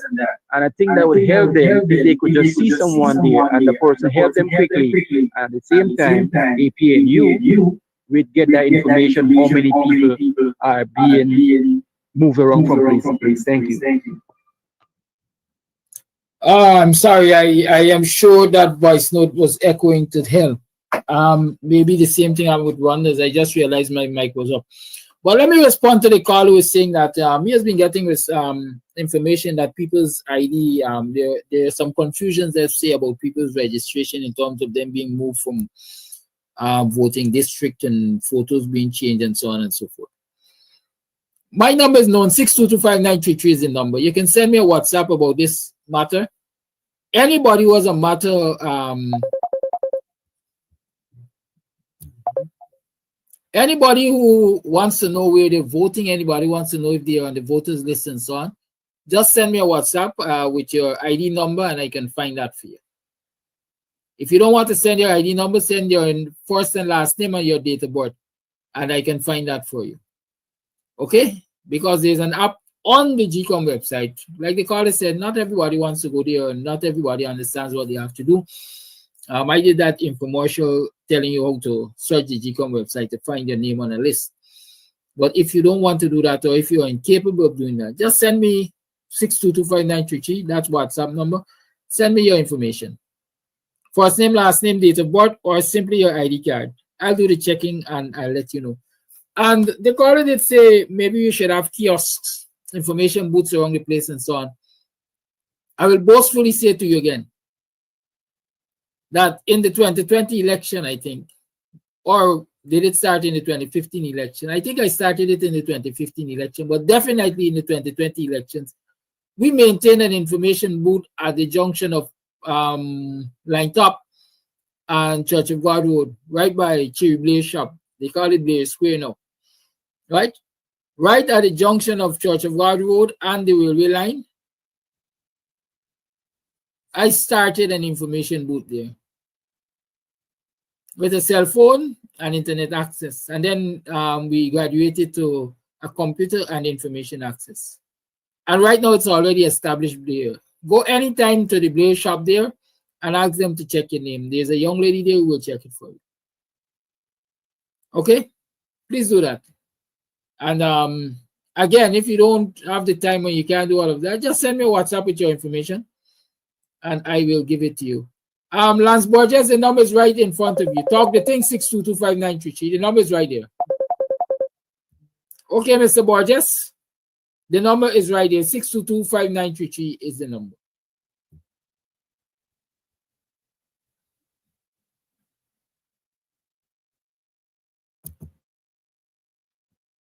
So what happened, buddy? All you do? May you support the coalition like me? Very good. Very good choice. Because the coalition putting people first. But let me ask you something. You check for your name on the list yet? Well, partner, you got to check for your name on the list and show you there. So you will put the vote next to the palm come the 1st of September. Let me show you how to check them. It's hard, man. You just have to go on GCOM website. When you go on GCOM website, you will see this thingy. You see them? That GCOM website. You just have to scroll up or scroll down, whichever one you want to call them, but you check to go bottom of the page. And you see this red and white right here, resource hub, click Panda. Once you click Panda, you will see general and regional elections for September 2025. Scroll up again. And then right by your left hand side, you see query tool. Watch me click Panam and turn blue there. Click Panam. Good. Now you read the page there, the marks online, the material online query registration status. All of us check to see if your name there. You can put in your ID number and you can search by ID number. But me no want to give you my ID number because not for you too fast. Now what my ID number? Me go search by my first name, my last name, and my date of birth. So me put in Kidaki Amsterdam. Me put in my first name Kidaki Amsterdam. Me put in my last name. Right? And then me go put in my date of birth. But again, me don't want to mind my business. But me go put in my date of birth. But are you watch me face good and proper? Me, I want coalition supporter because the coalition is putting people first. Right? When we don't put in a date of birth and you don't put in, you want to click on search by particulars. When you click on search by particulars, this is how it will come up. You see revised list of electors and so on. We watch your name there right there. Me name there right there. When you scroll down, me name there right there. Occupation, teacher name, Amsterdam, Kidaki. Address 9 section C, Buxton. District 4, Demerara, Mahaika. Division 421-127C. Buxton Village, Friendship Village, south of the railway line. I tell you, man. They want background side, man. And me stay strong. Me, I support the Aubrey Norton for president and director of finance for Prime Minister coalition, the APNU coalition. Because they got policies that are people-centered. They're putting people first. So when September 1st come and you go in the booth, now whether all of them just come, Johnny come lately, and all of them will tell you stupidness. Put your X next to the palm. Palm them out. You know what I'm saying? Let me show you what the palm look like when you put your X next to. In case you don't know. What's the palm there? Put your X next to the palm and vote strong for the APNU coalition because we put in people first, and when you vote for we're going to ensure, you vote going to ensure that we get rid of the nasty, dirty, stinking, thieving PPP party and give you the best opportunity in this country that you ever had. So vote APNU, but before you vote APNU, remember you have to check to ensure that you're named upon the list. So go GCOM website, go check them. Okay? Me gone. Me left for you. But spread the word. Spread the word. Tell everybody how to check for their name and tell everybody to vote for APNU.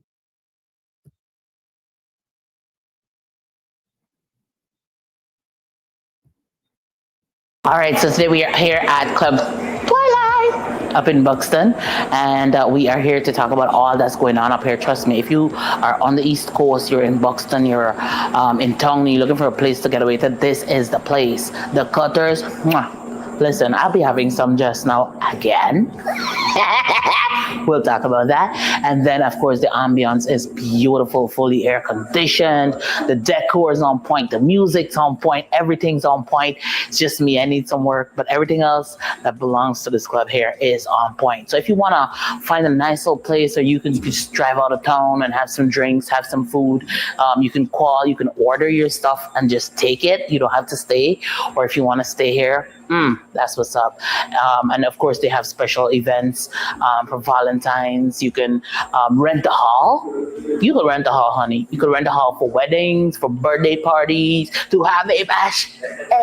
I hope he edits that out. But you know, whatever it is, this is definitely the place to be. So it's on Sideline Dam. You definitely want to ensure that you check this place out. Put it on your to-do list. All right, on your to-do list. This is definitely the place to check out, you know, a really cool, chill spot here in Buxton. I like this. This is, Buxton needed this. We needed this. I needed this. You definitely needed too. Thank you.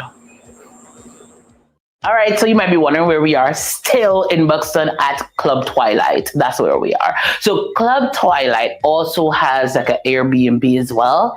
So you could come, drink, drunk, and come in the back here and lie down. Look at that. Look at that. Perfection. And the people come in the room and so on. The bed sheet matching the blind, matching the carpet, matching the this, matching the that. We know but we things in Buxton don't play with we. So definitely if you want to come and you know you may be having a wedding or whatever and you just want to overnight and just have a good time because you're gonna be drunk. We got too much road accidents. So you definitely want to come drink, have a good time. They have several rooms that you can rent. You have your toilet, you have your bath, you have your sink, you have your dining area, you have the bed. This is nice. I like it. Anyways, to my friends and my family, if you're looking for me, I'll be overnighting. Also for those persons who are traveling in from overseas, you want a nice, cozy place out of town, then Club Twilight, call them up, look them up on social media. They have their own Facebook page and ensure that you come up the side and have a good time. Have a good time. Have a good time. Sorry. I'm sorry. That's it. AP and you, rise Guyana shine. Together we build, now is the time. With Aubrey strong and heart so true. We're rising up, it's me and you. Vote AP and you, for justice care. For every family, everywhere. For jobs, for schools, for brighter days. For youth and elders, better ways. Who you voting for? Who gon' lift you more? Who gon' care for all? Stand up tall and vote. AP and you, go, go, go, go. AP and you, go, go, go, go. AP and you, go, go, go, go. AP and you. How many bowel movements do you have a day? If the answer is one or less, we need to talk. Everything starts in the gut. Toxins, bloating, constipation, even parasites can build up silently, affecting your mood, your skin, your immune system, and your energy. Ultra Body Cleanse is a simple 15-day system. Morning tablet to flush from the inside. Nighttime tea to detox and reset.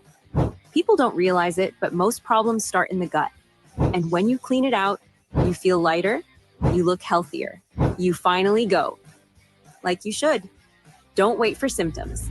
Ask your artist distributor today how to start your Ultra Body Cleanse. So what buy? All you do? May you support the coalition like me? Very good. Very good choice. Because the coalition putting people first. But let me ask you something. You check for your name on the list yet? Well, partner, You got to check for your name on the list and show you there. So you go put the vote next to the palm come the 1st of September. Let me show you how to check them. In a hard, man. You just got to go up on GCOM website. When you go up on GCOM website, you go see this thingy. You see them? That GCOM website.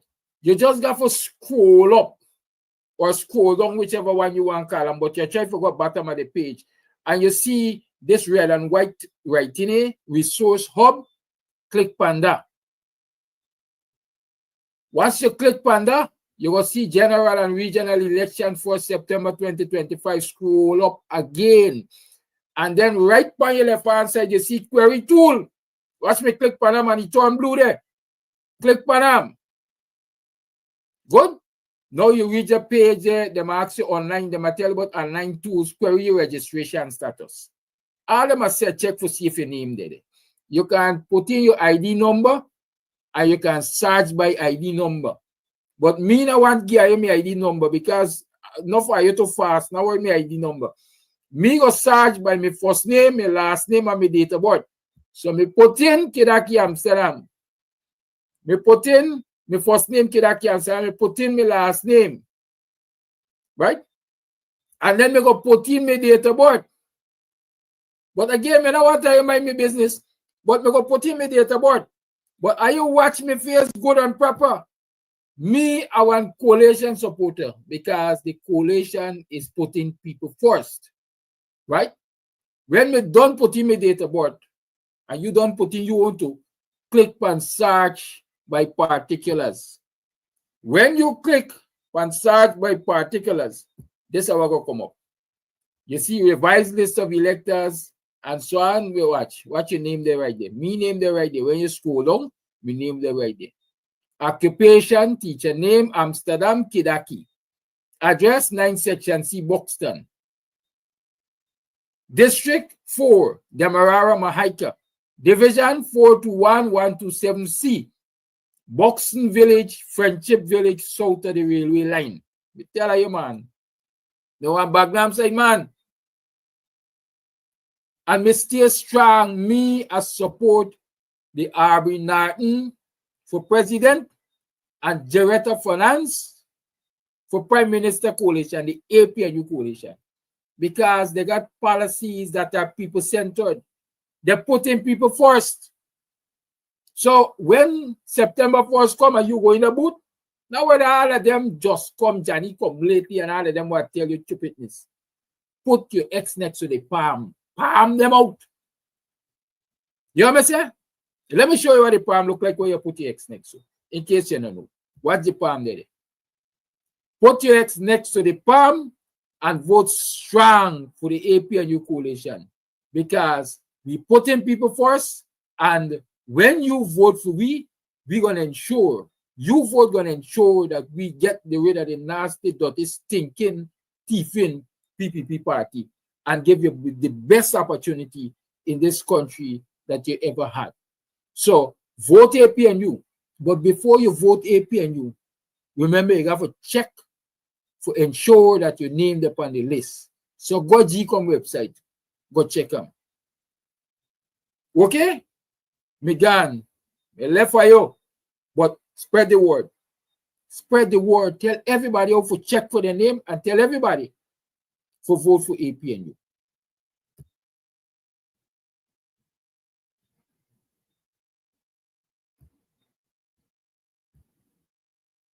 Buxton! Guyana! Greetings. Greetings, residents of Plaisance and neighboring communities.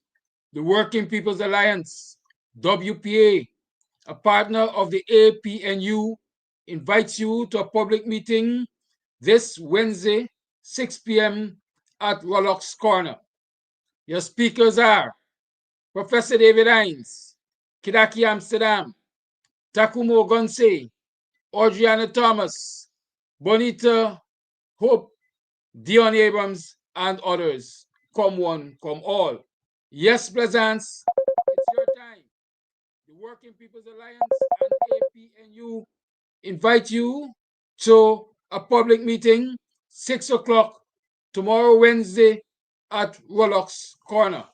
come one, come all.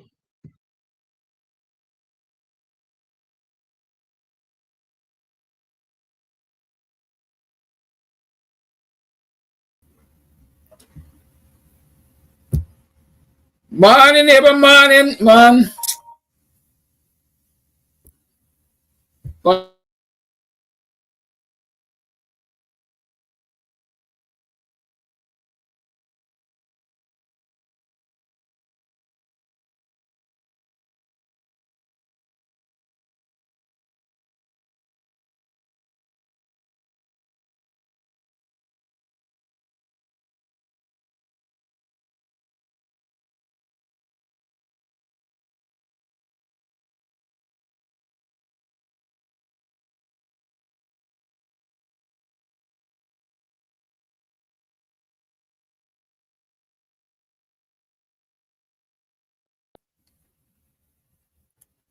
Morning, are you morning?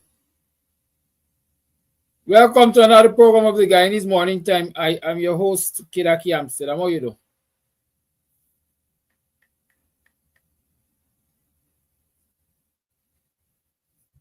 How are you do? How was I last night? How was yesterday? What did you achieve? I hope you achieved those smart goals that you set. And if you didn't achieve them, I hope you haven't lost heart. Because the reality is, there's always a second chance, a second goal. You can always go and come back, you know. You can always keep trying like the little engine trying to climb the mountain. I know I can, I know I can, I know I can, I know I can, I know I can, I know I can. Eventually, you will clear all of those hurdles that are in your way. And for me, the PPP is one of the biggest hurdles to Guyana. And I know we can unseat the PPP from government. I know we could do it. And I'm encouraging you also to believe that we can do it because we are a team. Together, each achieves more. We have to work as a team. We have to work together to remove the PPP from office. Y'all stop harping about who should join the coalition and who shouldn't join the coalition. That time has passed. That time has passed. We are in the final stages to September 1st election. And the rules dictate that there is no more time for coalition. There might be time for working across the aisle when the government is formed and parliament is convened. People can do horse trading across the aisle. People could negotiate. You support this and I support that.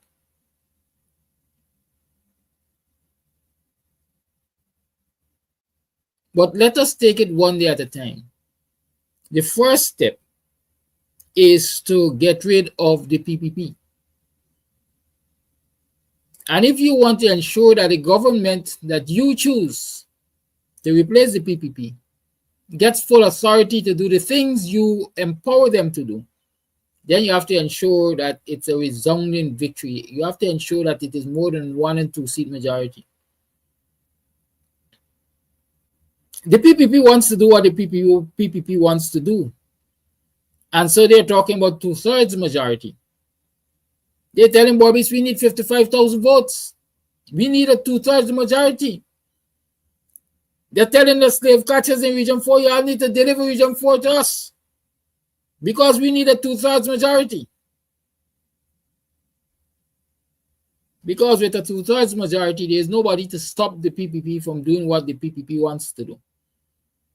And imagine with a 1-seat majority, the PPP is already doing what the PPP wants to do and paying no mind to what anybody else has to say. And so you have to ask yourself, if you want to give these vagabonds and thieves, rapists and child molesters and child abductors and murderers, smugglers and kleptocrats,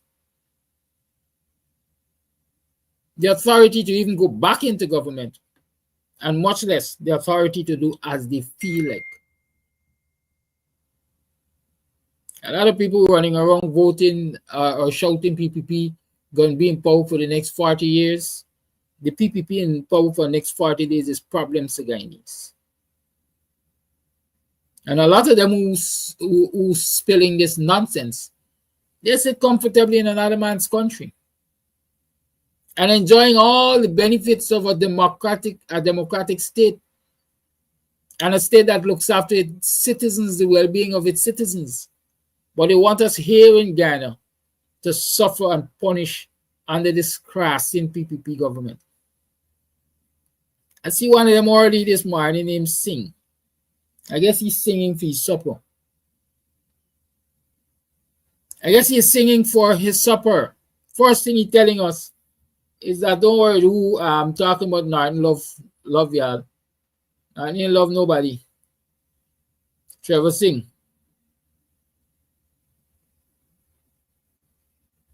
Right? Not in love nobody. Stop being a fool. Your brothers and sisters don't even love you when it comes to money. So I don't know the sons of Norton love you. The only person who love you in this life is your mother and your father. I tell you, a lot of you have given your mother and father a lot of reasons not to love you. And I can tell you that I have brothers and sisters. In fact, I love my brothers and sisters. I know money really and truly can come between me and them. Maybe they are willing to allow money to come between me and them, but I won't allow money to come between me and them. And I met people in this life who ain't got 1 ounce of blood for me.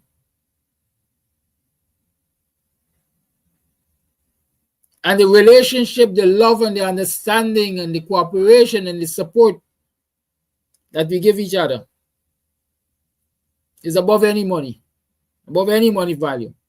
So Trevor Singh, if those are your values, so be it. Right? If those are your values, so be it. But they're not mine. And I'm sure they're not everybody else's. Keep that in mind. Again, I'm saying the surest way to get rid of the PPP and to give the people you choose to replace them as government the opportunity to do what they can and are willing to do to lift this society out of the gutters it is in, is to ensure you vote resoundingly for them, and that is the APNU.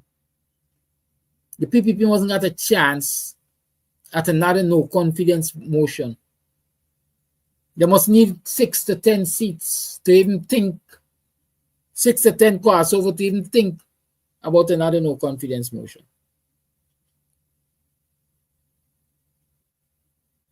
You, the voters, you got the power in your hand to do that. I want to address Singh again. I think it's Singh who says the APNU didn't do anything for Region 4. Yeah, no, y'all gonna come with that. Just like the PPP comes and say the APNU at the city council doesn't do anything for the city dwellers. Just like they will say in those local government communities, neighborhood democratic councils controlled by the APNU are not doing anything for the residents. Yes, the PPP set it up like that. The PPP controls the national purse. It's like your parents, they control the purse in the home. And you want cheese, and they tell you, you ain't getting no cheese this morning, you eat enough cheese. Look, take this money and go buy eggs. That is what the PPP has been doing to the local democratic organs. Meaning the RDCs as in regional democratic organs, or regional democratic council, and NDCs as in neighborhood democratic councils. They've been stifling them for resources. The city council, they've been stifling them for resources. Look at the amount of taxes that the central government owes city council. Look at the peppercorn rates. They're next to nothing that big businesses around the city are paying the city council. Many of them are paying domestic rates when they have commercial buildings. And so ask yourself, if it is, these local democratic organs can really produce the quality of service and deliver the kind of service that people need with the resources that they are allowed to have. And I know the answer would be a resounding no. And I'm saying to you, put the APNU AFC in government and see the difference in the quality of local government services you will get. And this is no idle boast. Look at the Granger government. One iteration of the coalition in office. Look at the Granger government. The city was clean. The country was clean. Resources were being made available to the NDCs to function regardless of whether the PPP control them or not. Regardless of whether the APNU control them or not. Resources were being made available. The Minister of Communities, Ronald Bulkan, took a hands-off approach. He said, let the local democratic organs function. And function they were doing. They were functioning.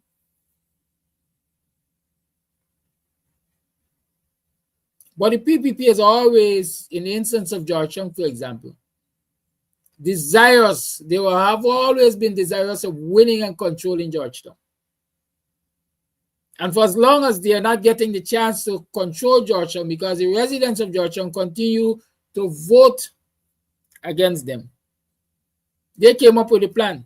Let us stifle the Mayor and City Council of Resources. Let them fail and fail, what's the word? Miserably. And the residents going to eventually turn against them and vote for us. Well, that plan has not worked so far. Out of frustration, I think it was Collymore, the then PPP minister, who said he wishes that Georgetown would get a pandemic or epidemic, some kind of breakout, and then people get sick and dead. That was a frustrated PPP representative talking as minister because of the stench that they were allowing around the city. The PPP has not changed that approach. And I want to big up the residents of Georgetown for recognizing that they're better off with the PPP out of City Council. Just as the citizens of this country will be better off with the PPP out of government. And let me explain this to y'all.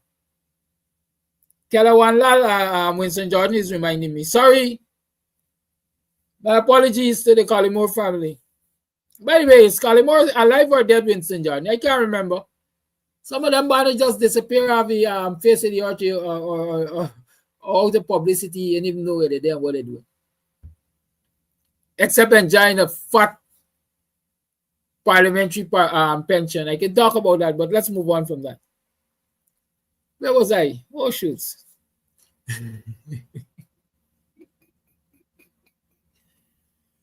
This age thing ain't easy, you know. Right. This age thing ain't easy. Where was I? I can't remember. Last lonely and helpless.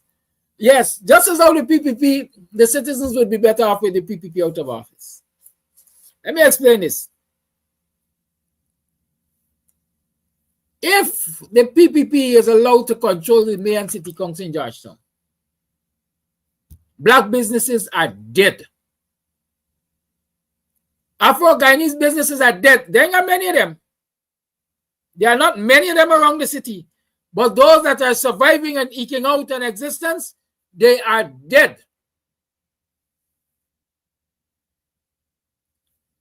The properties that Afro-Guyanese own around the city will no longer be owned by them. Let me explain this to you.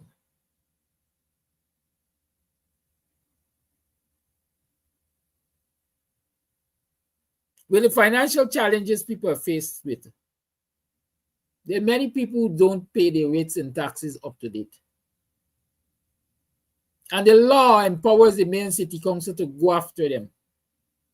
even to the extent of confiscating their property and selling it. Because for the most part, the PNC/APNU has been in control of the city council. And they have always shown a care and concern for the Guyanese people, the working class, the poorer class. They give a lot of leniency to those people. Sometimes they come up with a amnesty for them to pay. Sometimes they give them a rebate on taxes and all kinds of things, just not to take away the property. But with the gluttonous PPP, who believe that they have rights to every single square inch of land in this country and only they have rights to it, imagine how they will use the system at city council to take away people's property, especially poor people property. And in case you realize it, the majority of the people who are poor in this country are Afro-Guyanese.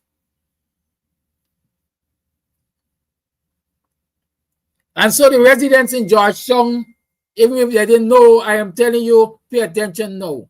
You are better off, regardless of the challenges of the city council under the APNU, to provide all the services you need. You are better off with the PPP out of that place. Likewise, look what the PPP is doing in government on a national level. And you want to see the same kind of behavior as the people at Mocha, as the people at, where was that, Success, as the people at Hillfoot, as the people at Peters Hall, or where the bridge is passing there. You ask all them people about the hell the PPP have put them through for lands that they lived on and occupied since some of them ain't even born yet. Ask the cooperators across this country, land cooperators, about the hell that the PPP put them through. And how much fight they had to fight tooth and nail to hold on to lands that they had rights to as cooperators.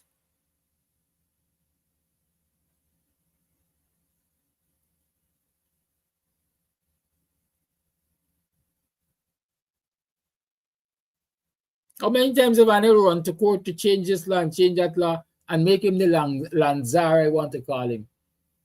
Anything he got to do with government acquisition of private property, he and only he can make a decision.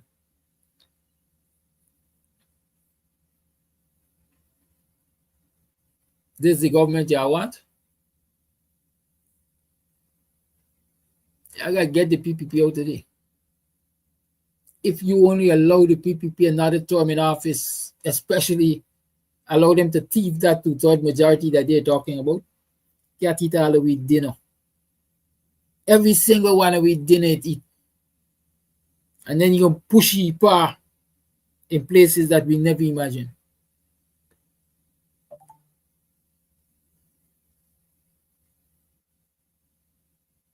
Again, I'm saying, we want the PPP out.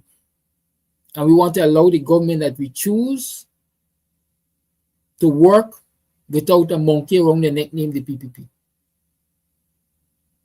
Let us ensure we go there and vote resoundingly.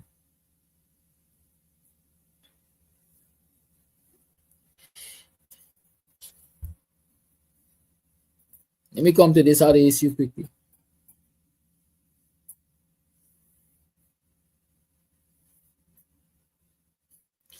Hey, Avril Edwards. I don't know. Avril, you know me personally? Huh? Do you know me personally? And there's a serious question. Avril, you know me personally?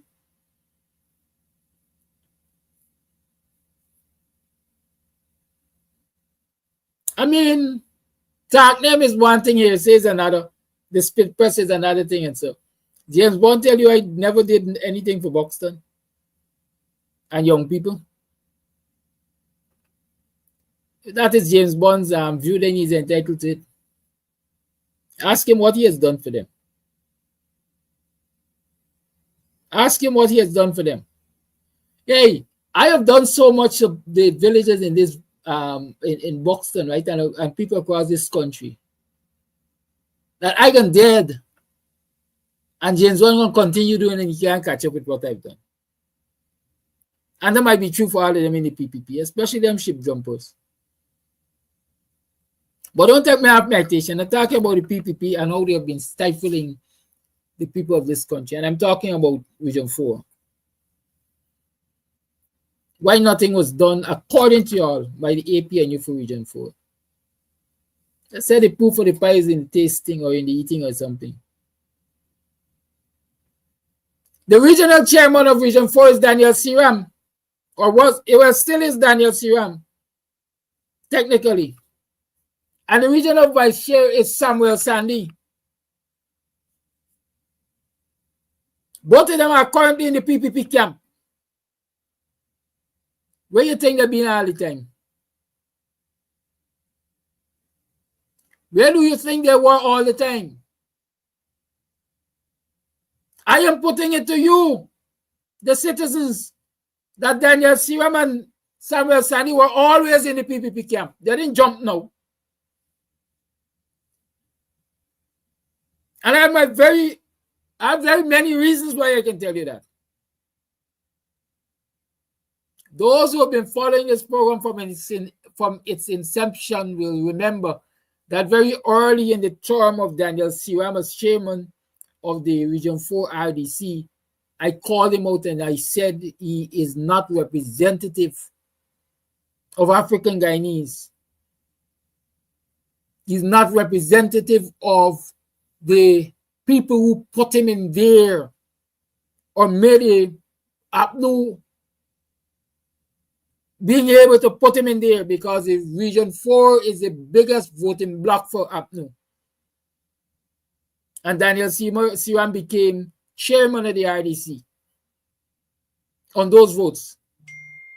And ask him how many times he took the time to visit an African Guyanese community in Region 4 to hear their problems and seek solutions.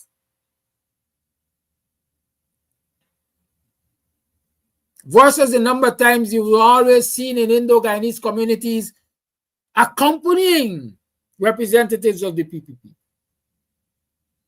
Check that out. And so you will know that the APNU was in control of Region 4 only by name, but not by action. All of the actions of the regional chairman, the regional vice chairman indicated that they were PPP from long back then.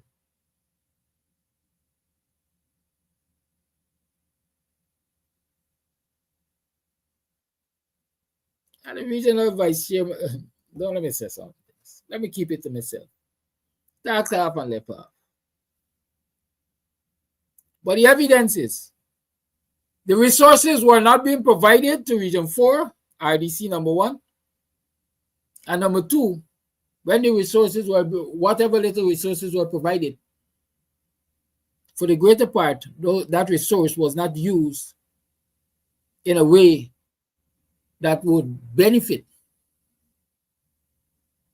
Afro-Guyanese who make up the majority of the residents of Region 4. I remember I took Samuel Sandy to the people of Victoria when I used to be roving around the place with my camera. I used to call that segment On the Development 101 and showing how the PPP was developing Indo-Guyanese communities even through the Regional Democratic Council and neglecting African Guyanese communities.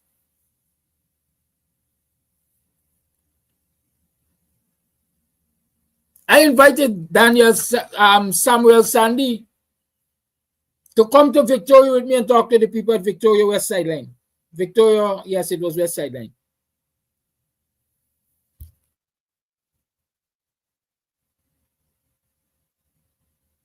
And he waxed lyrical. As usual, he kicked the ball all over the place except to himself. And they gave an undertaking that in their next budget, they're going to fight tooth and nail to get the Victoria West Side line fixed. And the budget came out, and nothing was there, not an iota of assistance was there. And I confronted Sandy on it.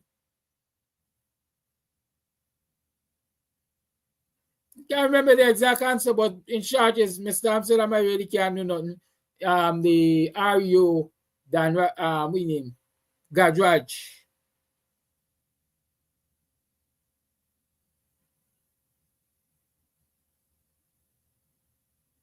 Didn't consult, and they created a budget without consulting with us. My words seem then, and my words will remain now. What is son? So you telling me? Y'all country, y'all get the region, y'all are vice chairman and chairman of the region. Y'all won this region. You telling me about the REO? Shut down the blasted RDC. But these spineless people, that newsroom or whoever dare to call strongmen of the APNU, weren't in it to serve anybody. They were in it to serve themselves and the masters over the PPP. Typical house slave behavior. I'll walk with you to the end and watch you fail. That is what they exemplify. So saying when you come here and say they didn't do much to Region 4, I can agree with you to an extent. But they were not APNU people. They were PPP people. Masquerading as APNU people. And so residents of Region 4 got to be aware again. And most importantly, the leadership of the APNU has to be very aware this time around. Very, very aware this time around. Because they had a lot of masqueraders.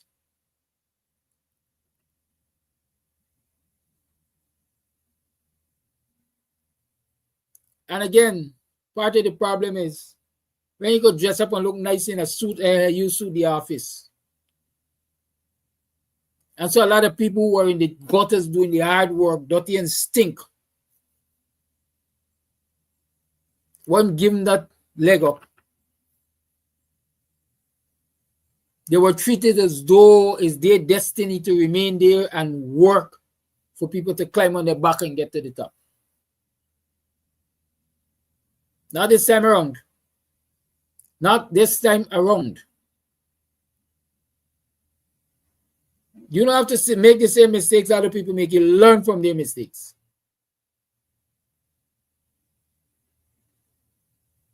And so, yeah. Desi Simmons is asking if Siram wasn't one of Granger's choice. I understand Siram was introduced to the party by Amna and Granger, perhaps. But I can tell you definitely, it was Amna who recommended Siram for chairmanship of the Region 4. And I can also tell you definitely that I was very instrumental in Samuel Sandy getting the vice chairmanship position because the AFC was ready to do battle for it. Even to the extent of our trading with the PPP to get it. And this Scams TV, this Guyanese Morning Time, at the time better known as Buxtonian Morning Time, jump into the fray. Aubrey Norton jumped into the fray. And that's why the AFC got a whole grievance with Aubrey Norton. And Aubrey Norton knows that they got a whole grievance with him. Because they see him as helping to rob them of the regional vice chairmanship.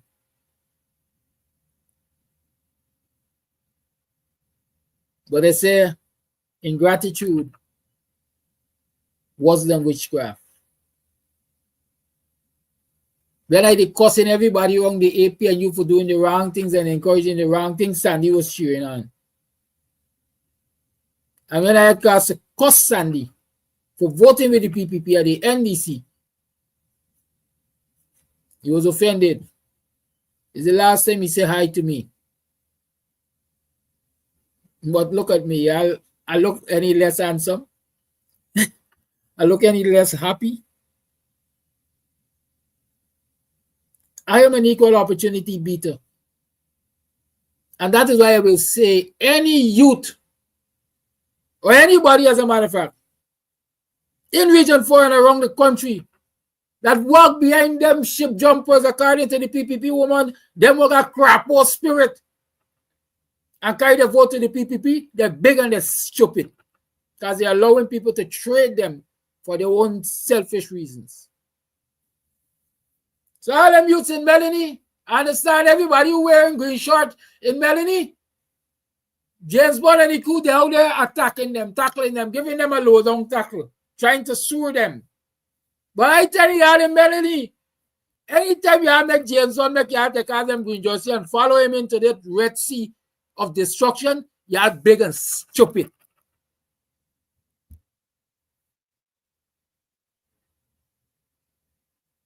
Big and stupid.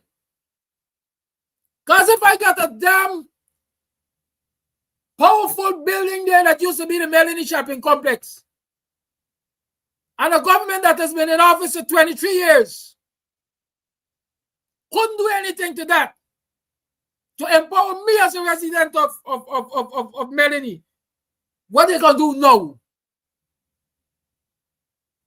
What they going to do now? They don't fix one report market. I tell you, I'm talking about that thing, not because I have a problem with the vendors in the market. Because anybody who knows me will know that sometimes they see me in a very market. So I got a problem with the vendors in the market. I got a problem with a government that is so freaking wicked. The third phase they're up on the market. None of the markets in African Guyanese community in Region 4 has seen a first phase from the PPP. Not one.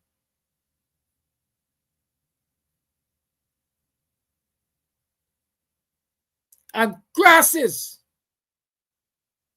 like the Buns and the Sandies come in and tell African Guyanese youths to follow these criminals. Ask yourself why. What is in it for them? Young people, old people, residents of Region 4 and citizens of this country, you got to start looking out for you. What is in it for you? Which government is likely to do just by you? And I am saying this morning, the only people I got the trust in, because I've seen both of them in government. A lot of you young people who talking this and talking that, y'all only know the PPP. A lot of y'all are jaggy or children. And so y'all only know corruption. Y'all only know hustle. Y'all only know dedication. Y'all only know law abiding. Y'all only know that you can build brick by brick by brick and live comfortably. All y'all know is the hustle. Get rich quick or die trying. And most of you are dying trying. And these classes, the Buns and the Sandies, who want to get rich off of your backs and not trying to stop you from getting involved in that get rich quick mentality. They rather sacrifice your life. You dead, so we gonna get her forward.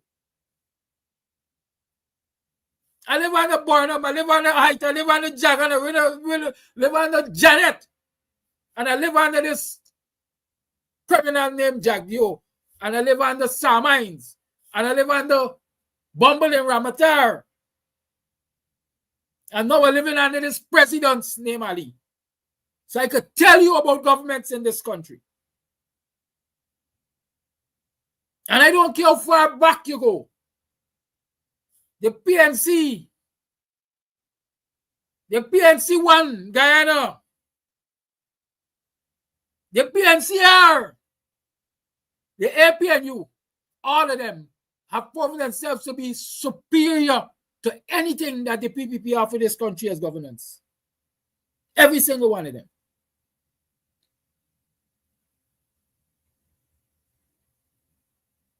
And Bond is no different. Bond is a youth man.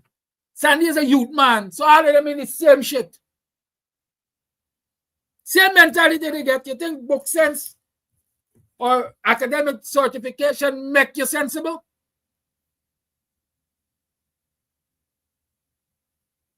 No. They make it sense. Some of them could always say how much degrees they got, including masters and mistresses.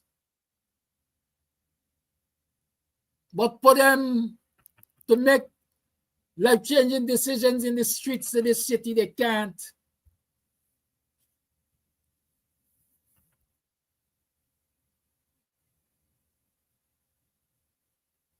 They can't. First thing is about selfishness. Wasn't it for me?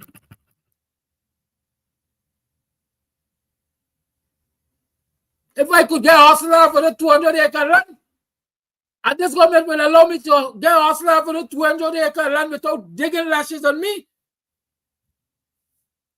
that's the best government. And there's some of them problems. I just found an article. In fact, I found it since all in the week. James Bond land case still before court. The land fraud case involving former PNCR member James Bond remains before the court and is currently at the trial stage. This is April 22nd, 2025 we're talking about. Bond was detained in 2020 in connection with the alleged fraudulent award of state lands at Plantation Peters Hall, East Bank, Demerara. The charges stemmed from transactions that took place between August 1, 2017 and November 30, 2020. In the first charge, Bond, along with former NISIL official Calvin Heath London and associate Eddie Dulal, is accused of conspiring to defraud NISIL and its sole shareholder, the government of Ghana, by facilitating the lease of plots A7, A8, and A20 at Peters Hall without board or cabinet approval and for purposes not aligned with NISIL's mandate. A second charge alleges that Bond and Heath London conspired during the same period to defraud the state of its interest in plots A17, A18, and A19, also located at Peters Hall, again without the required approvals. The third charge involves Heath London, Bond, and Richmond, who are accused of conspiring to fraudulently lease plots A1 through A4 of the same plantation under similar circumstances. Bond was granted 50,000 bail on each of the three charges. Dulal and Richmond were each granted bail in the sum of 100,000.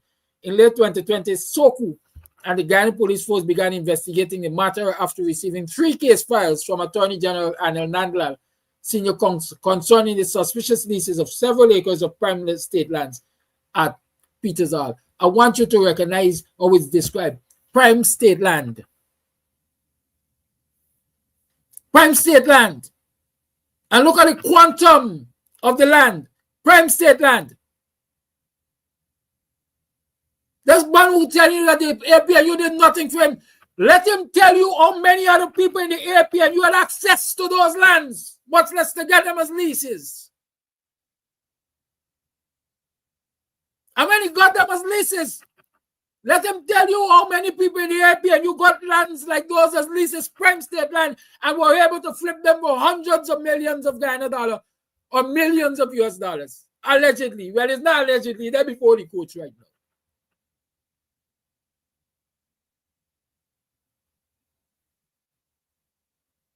And according to him, the Granger do not fee, the APNU do not fee. He gave all the tech polity this, but he was a parliamentarian. Ask him how many young people who gave their all, put their shoulders to the wheel, got the same opportunity to be a parliamentarian.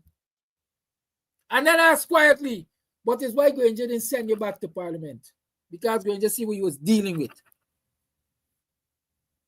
The nation get an opportunity to see what they're dealing with. They say, see him at daytime and wait for candlestick at night to look for him.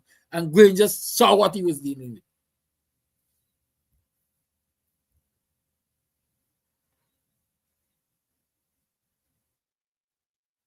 And they promised never to address them. But the ancestors touched me and they said, speak. And said, spoken. According to somebody, when I speak, I spoke. They could run and come. Because y'all know me. I don't back down from a good fight. I don't do that. These banners are despicable. Despicable. taking our young people and sell them for their own selfish means. Quickly before I open the lines, I was saying I do so much for youths in this society that I could stop doing, they could continue doing, they can't catch up.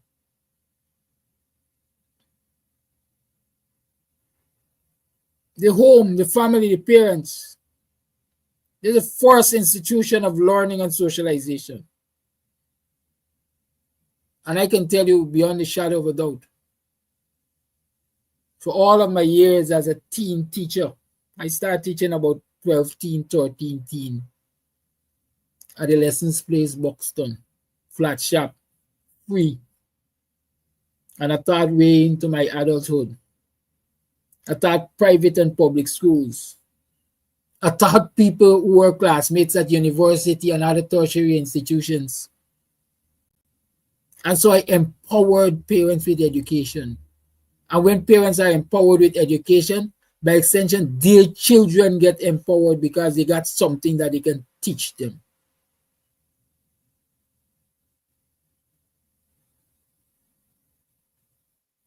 And if that were my only contribution to the development of my people, I'm happy for that.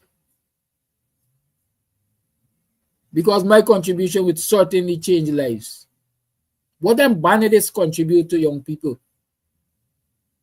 Rum and dope, cognac and cigars, fit and bacchanal, rankers or rockers, wherever the term it is. Right now, I don't even care. A lifestyle.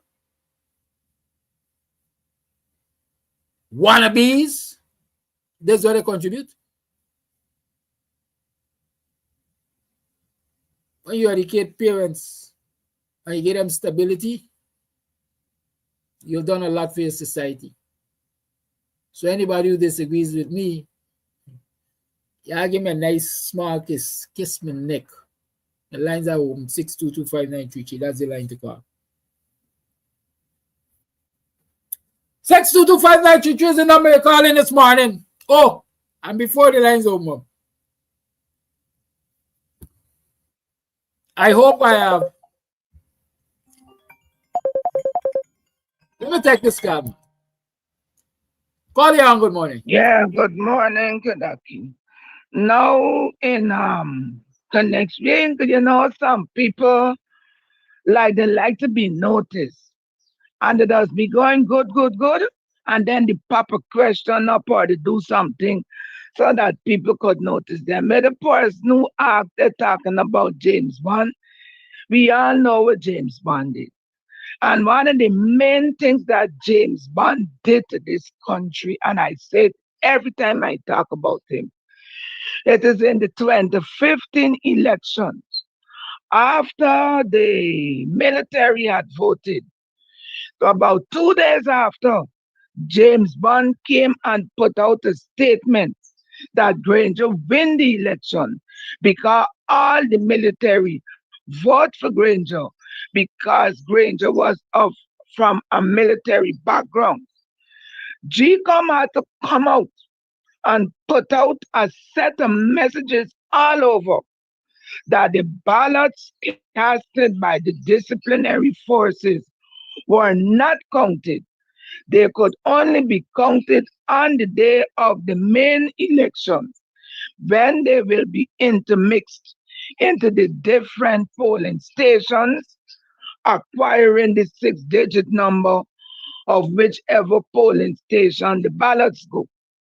Because when the disciplinary force vote, the ballots are not stamped with the 6 digits. I cannot explain that because it's going to take too long a time. Because you get a 6-digit number and you put it on the ballots, the discipline ballots. When you open up the ballots and you realize you cannot send those ballots to the poll station if the poll station telling let them. So for the reason whichever you cannot have a double 6-digit number on the ballot. So that when James Bond announced that to the world, when the 2020 elections came, the presiding officers of those question poll stations did not apply the 6-digit number to the the discipline ballots. Hence, ballots that were being cast by many of the disciplined forces were not counted in the last election. Who caused it? James Bond. Now moving along with land. I could remember when the Minister of Labor spoke on the thing about land, where the land could be taken away from the corporation. There is a PPP operative who did that. Now I listened to Coffee with his explanation yesterday and a rebroadcast of today. Coffee explained quite a lot. There was another lady who explained on the sanctions. Last elections, the PPP asked for President Granger to be sanctioned. And in this life, when you ask for something for somebody, it has come to them. I have heard where visas are being restricted right now in Guyana. And for the listening public, when you hear that your visa to the United States has been restricted, once you got the type of sense, tell yourself if sanctions will start coming down and seeping in to the country.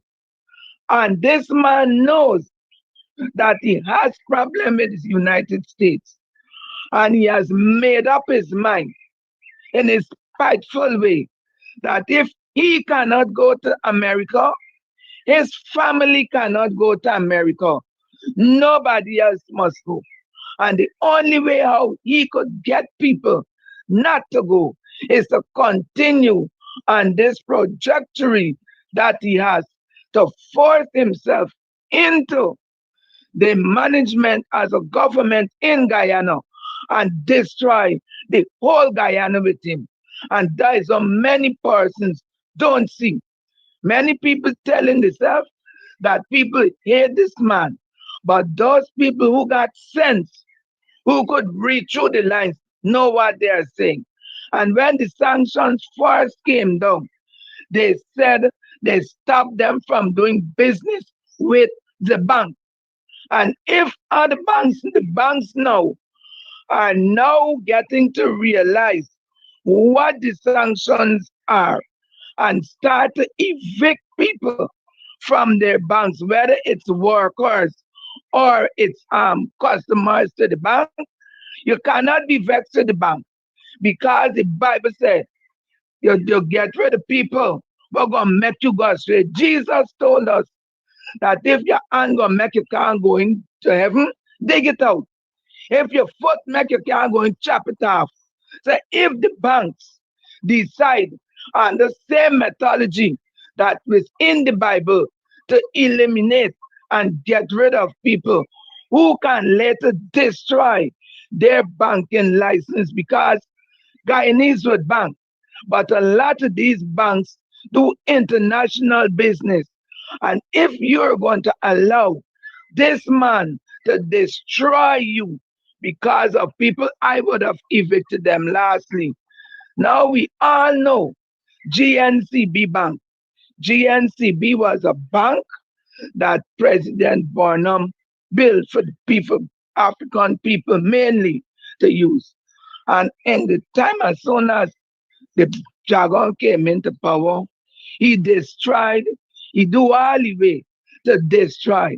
And this time here, the people, the balance of his party is in a fast track to destroy all that Burnham has done. People are asking what the coalition did. I want now that this new APNU should watch to see the different business and things that the PPP are trying to do within these last couple days. And I want APNU going into power these projects that the PPP have started, these projects must not come and interfere with what APNU has to do. APNU going into power, do your manifesto. Don't look to the right nor to the left. Look, the things that the PPP do, they destroy all. We as an incumbent party, we have got to do our manifesto so that come another election time, we must not have to talk that, oh, we do this. We bail out Marriott. What was Marriott? Let us do our manifesto. People go to the polls without your phones and cast your ballots in privacy. Bye-bye. And too long.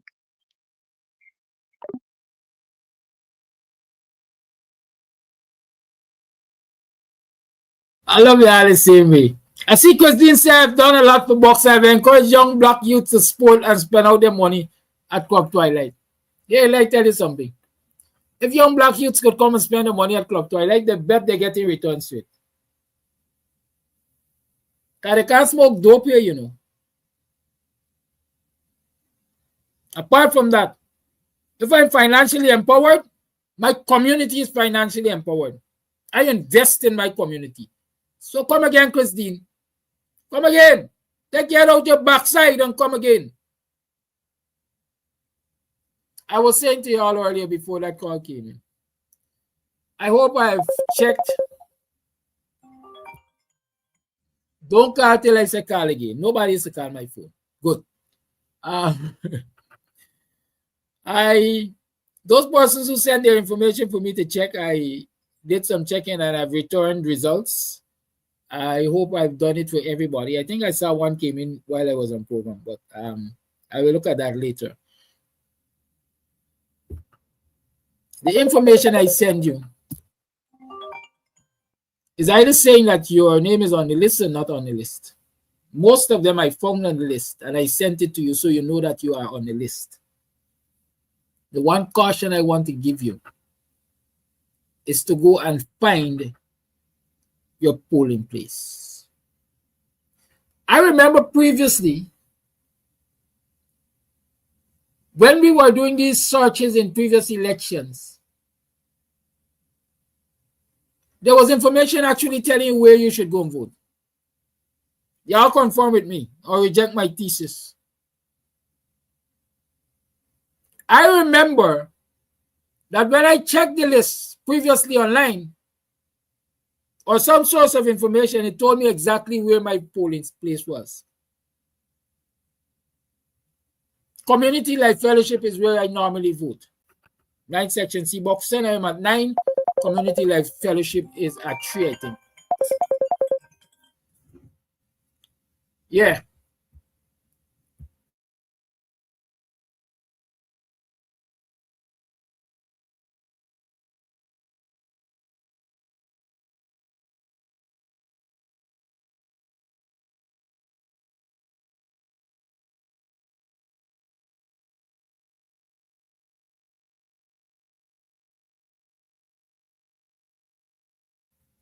Yeah, sorry, I had to take the one. There's somebody we got out in the fields working. Yes. So when I checked in previous years, at least maybe under the Granger government, I knew exactly where my polling place was. It was there by name. But when I'm checking now and I'm sending you information, it is telling you your district number, basically. Right? Your polling district number. So you still, I'm encouraging you, take some time. Those of you who voted before would have an idea of where you voted, where your family was voting. Take some time and go and check the list there and ensure that is where your name is. If your name is not there, then start an early search to find out where in the community, in that voting district, your name is. Please do. I got a message yesterday from somebody saying, Mr. Thompson, based on the information you provided on that infomercial as to where your polling district is, something is amiss because that district where you are at, according to those numbers, is not Buxton South. I will verify that later in the day. I will go and check. And so I'm encouraging you, please go and verify your polling station. Don't wait until election morning and your blood pressure go up because you're going to drop down dead like the headmaster from Bartica. I'm not rejoicing over him or his demise. The death of every man diminishes me. But I'm thinking in my mind, this individual must have felt unwell or some sign that all was not right. You're so dedicated to the PPP that you neglect your health for going to drop down and dead? Or is it a sign of old biblical days where retribution is instant? I don't know who is it. But all I'm saying, don't wait till election morning for send up your pressure and drop down. Take your jolly time. A Sunday afternoon stroll around your community, you're going to get to see all them Spanish were moving and you didn't even know, and so on and so forth. And gather your information ahead of time. Where is my family voting? All the way up on the list? No, John Jones missing. But when Mr. Amsterdam check, you see John Jones on the list, we got to find that list. Okay? I'm going to publicize a number for you. I'm doing putting together a commercial information fact sheet or something with numbers that you can send the information to for them to check and see where you are on the list. Right? Because it's obvious. I don't have all the time at hand to sit and do that. I got so many other things I'm doing. Good. The Buxton, what do you call that? Campaign office is going to be activated in the next 48 hours. I'll share that information with you when it's available. Good. Back to the calls. The lines are opened again. We only got 9 minutes though. Push your body. The lines are opened.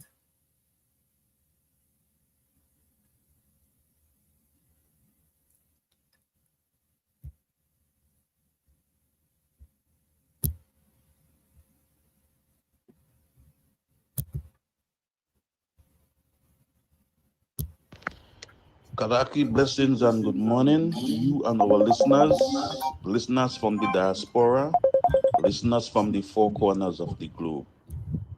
Kadaki, people who look like me and you, black people, those who are in Guyana, not all, but those who are running behind Azruddin and Jack Dio, they are allowing them to use them as Panadol, pain relief. This guy, Figaro, or whatever his name is, talking about Londoners, do you love me? Londoners don't love traitors. Or Judas. Londoners don't love those kind of people. Kadaki, Dr. Hines, Karaki Amsterdam, Rickford Burke, Paul Slow, Clinton Conway, and many more other names I could call. Mr. Jordan. These gentlemen are great men that I personally looked up to. Kakaraki, there is not a day I miss your show. If I can't take in your show on live when I get back home, I will look for that and replay that. I keep abreast with what going on your show. Same thing with Mr. Paul Slow. Same thing with Dr. Hines. Karaki, I am informed. I am informed. I don't want nobody to tell me. I am informed. But what I want to say this morning, it may not go down well with a lot of people. You see the PPP? The PPP could never win this election. They could do whatever they want. They could try all kind of strategy, all kind of simidimi. They can't win. You know why? There is a man named God. And when you try to advantage and use and misuse and mistreat and kick and publish and do all manner of evil on God's people, he sees, he knows, and he watch. But you could do as much as you want, but not as long as you want. When you look at Barrett, Jagdeo, when you look at his dominion, Barrett is not comfortable enough. He's not comfortable at all. Barrett like in a different world. You know why? Because the writing is on the wall. The writing is on the wall. The PPP, well, you better pack all your bag and go buy the tailor and make all your uniform, you know. And this last thing, I hear in Ganesh saying that Mr. Hickens must go. Hickens just not going, you know. Hickens had to be court martial. Hickens had to face the court for all them evil that he do. Kadaki, thank you for giving me the opportunity. Stay blessed, and I am out and listening. Have a good one. Thank you for that voice note. Some people are asking me, Mr. Amsterdam, you know, sometimes you always bother me, you know, honestly. I don't know if it matters really. But here's the information some people asking me. Who represent all them symbols within in the palm? Who are all those people in the palm? Well, I'll tell you, you know the bell is WPA. The bell is the Working People's Alliance. The weed, ganja plant, that is legalized cannabis Guyana. Legalized cannabis Guyana. The star is National Front Alliance. National Front Alliance. The crown is Kingdom Liberal Movement. The crown is Kingdom Liberal Movement. Call over the line. Please mute your microphone. Yes. Kingdom Liberal Movement is the crown. The bird is the Movement for Improvement. Movement for Improvement. The palm tree, of course, you know, is the People's National Congress. And that heart is Guyana Action Party. I hope I didn't miss any. And I hope you now know which symbol represents which party in the coalition there in the palm. Call you on. Good morning. Yes, good morning, Mr. Amsterdam, and good morning to everyone in Guyanese diaspora. Good morning to all Guyanese, wherever we are, particularly those of us who are working steadfastly and those sympathizers who have held steadfast to the agenda to remove the PPP. People are making extraordinary sacrifices. People are sacrificing all over Guyana concerning removing illegitimacy from government, namely the PPP. That individual that fell on his face yesterday evening on the news, he was supporting the PPP. Sacrifices. Sacrifices are being made all over the place. That's an example of a sacrifice being made. You know, it's ironic. I think they said he was a headmaster. You know, old people say God don't like ugly in the way in which the PPP dealt with the school teachers. And I heard it's been said that he was one of those who was against school teachers getting a pay raise. And he took the position of the PPP. So some people say, well, monsieur, no pass you. The cries of a lot of people having to live with substandard wages. The sacrifices that school teachers have made have a force and power behind them as well. But missing a pass. I was elated to hear that Rhonda Lane has been following closely the sanctions stemming from the Magnitsky's Act. And I was also elated to hear the lady who called after me yesterday followed up. I know her voice. She's been there ever since Gavin Matthews Day. Big up my sister. I know you out there. By the way,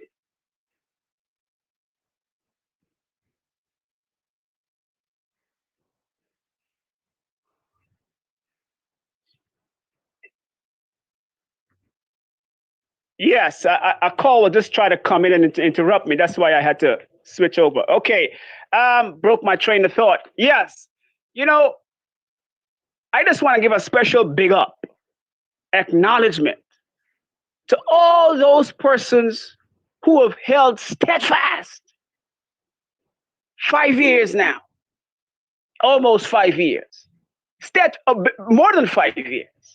I mean, we've actually got to like sit back and reflect the journey that we have brought Guyana through.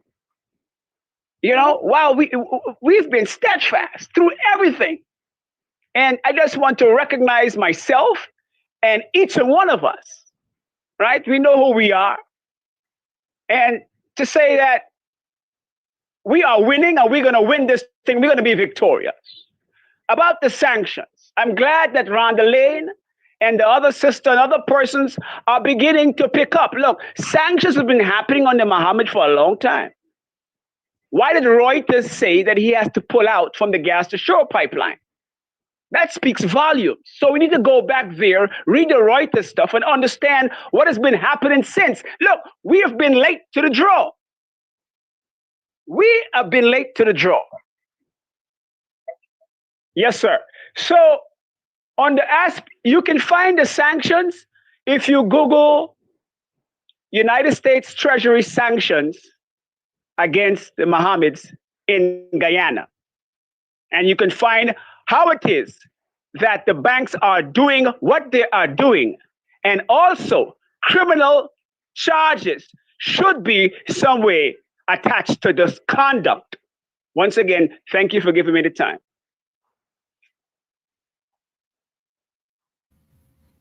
Thank you for your call. Let me address this banner one name Flash. Don't come wrong me funny, banner. You understand what I'm saying? Don't come wrong me funny and tell me I discriminating you and I don't want to hear you talk and you calling since yesterday and I keep declining your call. It's moments, partner. It's moments. Despite the fact I say the lines are open, if I realize I need to explain something and I'm explaining it, you gotta recognize the moment. Because if I'm explaining something and somebody is calling, run the call, I decline her. 3 or 4 other persons call, I decline them just as I declined you. What make you special? Because you're big and ugly? The lines remain open. 6225933 is the number to call. We'll go for another 15 minutes so that we don't hurt Flash feelings. Flash, you could call now. Nobody else don't call. Y'all know Flash you call. My big ugly friend. Y'all know you like call, man. We waiting. Or you gonna wait till I start playing a voice note and then you're gonna call? I don't know what's wrong with you. Yeah? You gotta stop this thing. Stop getting into your feelings. Recognize the flow of the program. Right?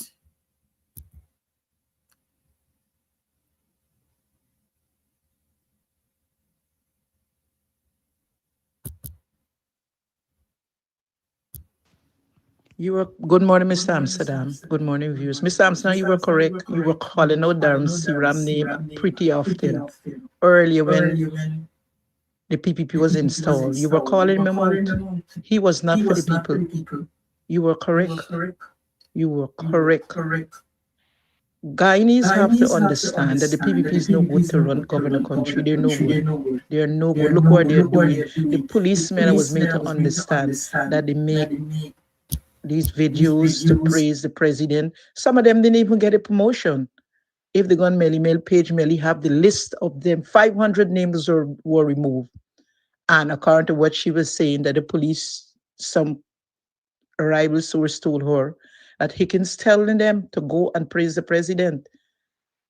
You know, so Guyanese, you guys have to make sure you guys vote for change, vote for Mr. Norton to be the president of the country, where he can lift Guyana out from the problems they're in and the sanctions, that you and your kids can live a better life.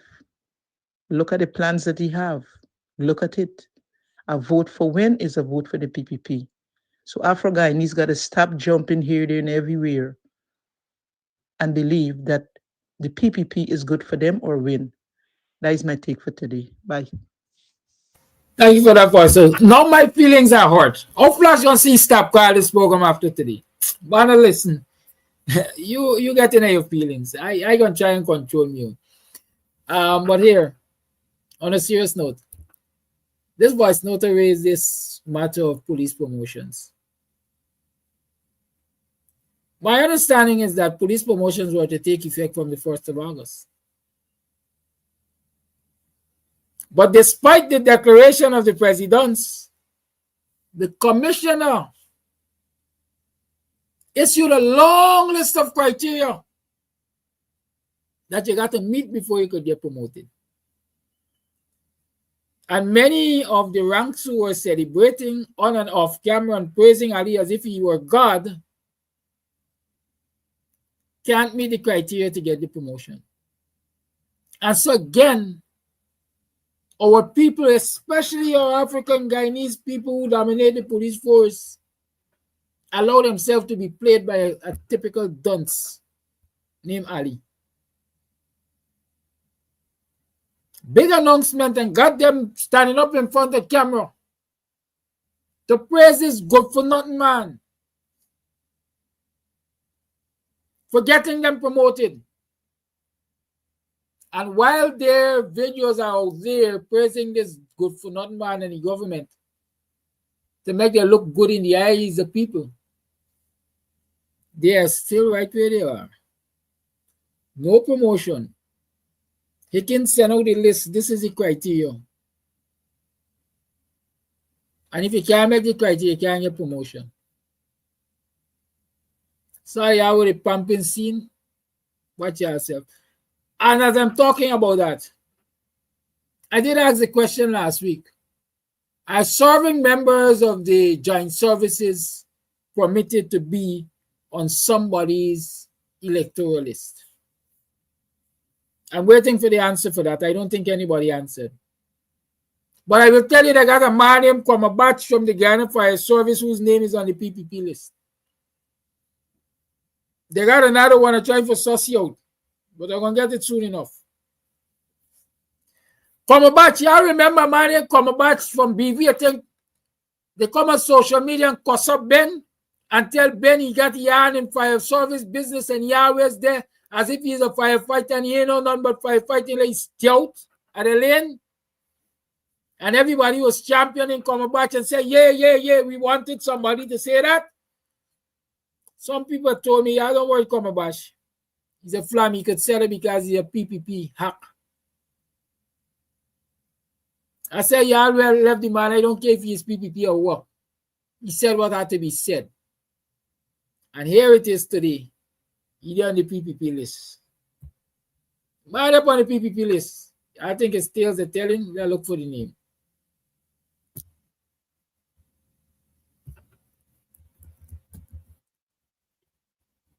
Let's look for the name.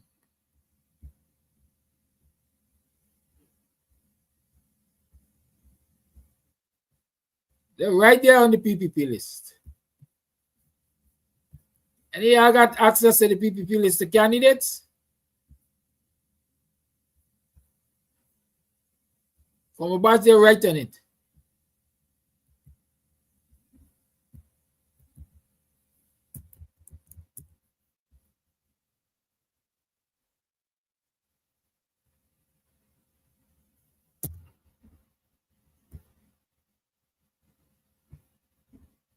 Like the picture disappear, oh man.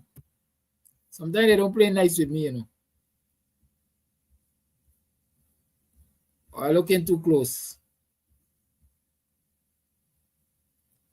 She's like a set of photography. Anyways, I know what I'm telling y'all. Y'all check PPP list and you're gonna see y'all gonna see come badge. Sitting pretty on the PPP list. And there's a professionalism goes out to the door. Anyhow, it's 10 minutes past 9 o'clock. Flash say you ain't calling back, so y'all don't wait for no call from Flash. He says some secrets are God's secret, something like that.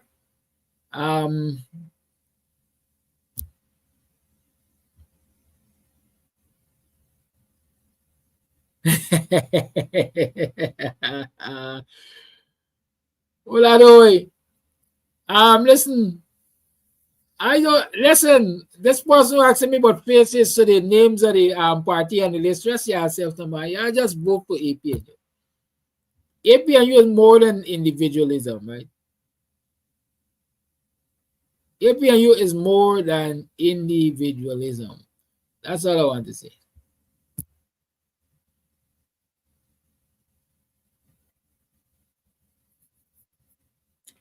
I can. Oh, they got more voice notes. Let's see, right? Before somebody say Amsterdam ain't being nice to us.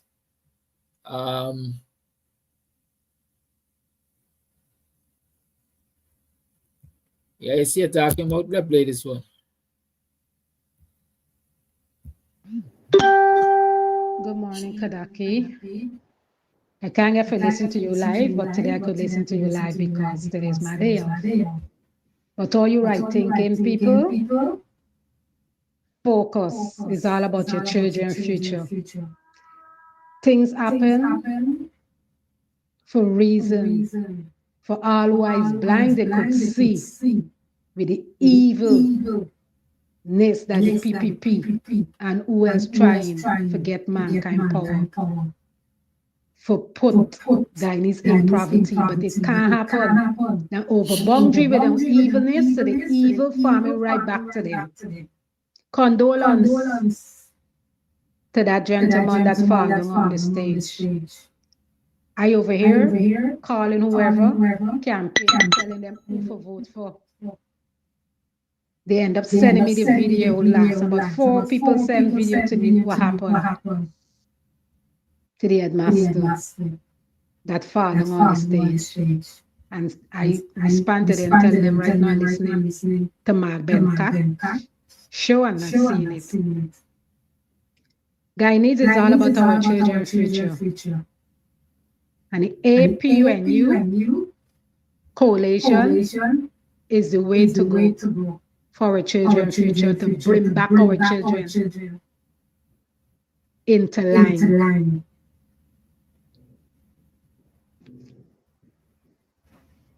No more install government. All them innocent blood. You are going out of boundary with your evilness. Guyanese, be vigilant and focused. You're not stupid. You're smart.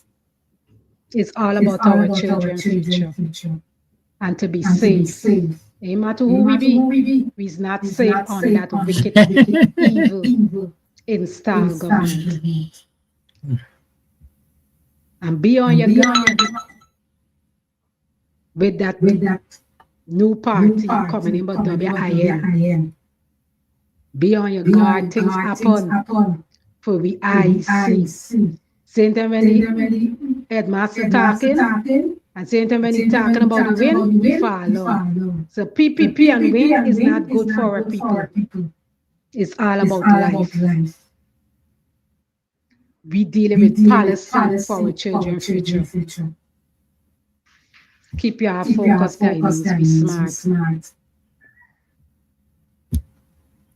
Denise, Champagne, Collison, I'm going to block you from a program, girl. Don't come and tell me but I ugly because I can't flash ugly. Pata tell Carrie, bottom black. That is what Denise said. Flash vex because ugly calling ugly ugly. What you gonna do? Our life sets a man. Hear me, if you thin skin in this life, you don't make it, especially in politics. Trust me. We're gonna have this one. This one sent me 2 bites. So this which one you are seeing really? All right, let me see this one. Good morning, Buddy Kidaki. Good morning, viewers. Good morning, all right-thinking African Guyanese people and in the diaspora. Happy emancipation to all our real African brothers and sisters. Let me tell you something. Africa is not the clothes that you wear, you know. You gotta be Africa from your heart. You gotta tell inside here. You gotta start from in your heart. And those fellas talking about the PPP, install government, those fellas with African outfits. Y'all are hypocrites. Y'all are some demonic people. Y'all are very wicked. What will y'all do to us? Y'all murder us. Y'all victimize us. Y'all sacrifice us. Y'all got put the police force for murder us in the streets. Our own people that put against us to kill us.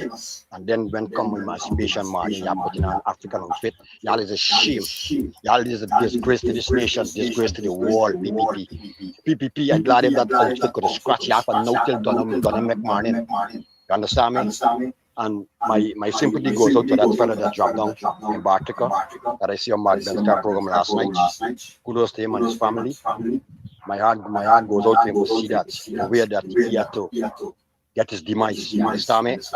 Come on, bro. We gotta wake up, people. We gotta wake up. These people are evil that we following, are evil set of people that we following. We gotta wake up, fellas. We gotta wake up and smell the coffee. These people are some demonic people. You see? Look how we died. Look how we died by ridiculing Muhammad. Come on, bro. I talk half and left half.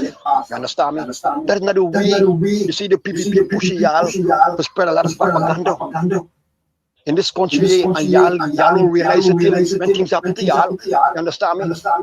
Come on, bro. We wake up, Guyanese black people. Wake up, Guyanese. There's a time for enough is enough, man. Let me put this thing to a closure. A closure. No more murder of police. No more victimizing of this government towards black people, especially in this country. Let me get through with this PPP and start government. Because the next 5 years that they put us there, Janet Jagan say that we're going to drink, we're going to eat the shit. Come on, bro. I wouldn't do that. As I have many ways. They say they have many ways to choke a dog neck. I have many ways to live in this life. That's why they speak so bold. You understand me? I have many ways of why we black people can't come to realization that these people don't have no respect and love for us. What are they doing to we? And we following Muhammad. And we following the PPP. Come on, bro. I hope y'all learn y'all lesson from what happened to that fella in Bartica last night. Any of you, y'all have a blessing. My heart goes out to the family and friends of the deceased. Y'all have a blessing. Good morning, Brother Kidaki. Good morning, all writing in Guyanese. Guyanese, when you look at the position of African people in this country, look at all the communities there since this installed government installed back in power in this country. Look at all the African communities there that are depressed. That are depressed from since they came back in power.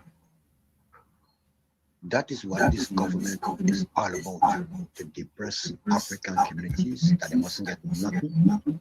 They mustn't even get at, okay, let me make it plain and straight.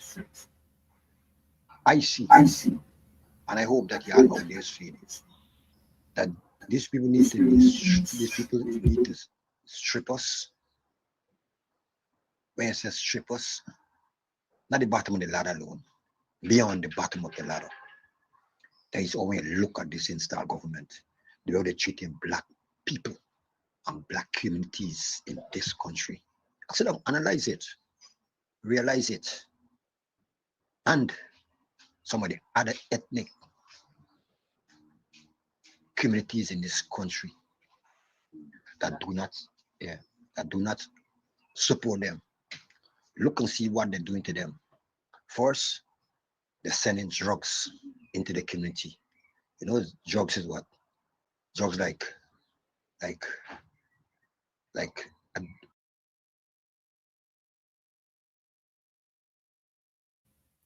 gotta go. Good morning. Have a great day. Thank you for tuning in. Y'all remember to contribute to the PPD program. We need some financial assistance. I'm gonna tell y'all why, but we need some financial assistance. So y'all go over to the Cash App, go over to Zelle, put some money there so that by the end of the day I could say, all right, yeah, we're gonna get this thing and we're gonna get a better flow when we go out on the road. Y'all walk with me. Have a good one. Stay safe, share the life, share the information, become ambassadors, like I said, each and every one of you. Find somebody to talk to as to why it is important that every single vote goes for the coalition. Again, I'll have a good one. Be safe. Don't worry, you're going to call Flash late in the evening. When I lie down for sleeping, Zen Flash just call me, you know. No, hey, well, I know. Hey, yeah. That's my partner, man. But sometimes, you know, you just get the thing all mixed up. Nobody is discriminating, Flash. Coffee used to feel the same thing, too. But I think Coffee come around to understand that, you know, it's the moment. Bye-bye. Stay good.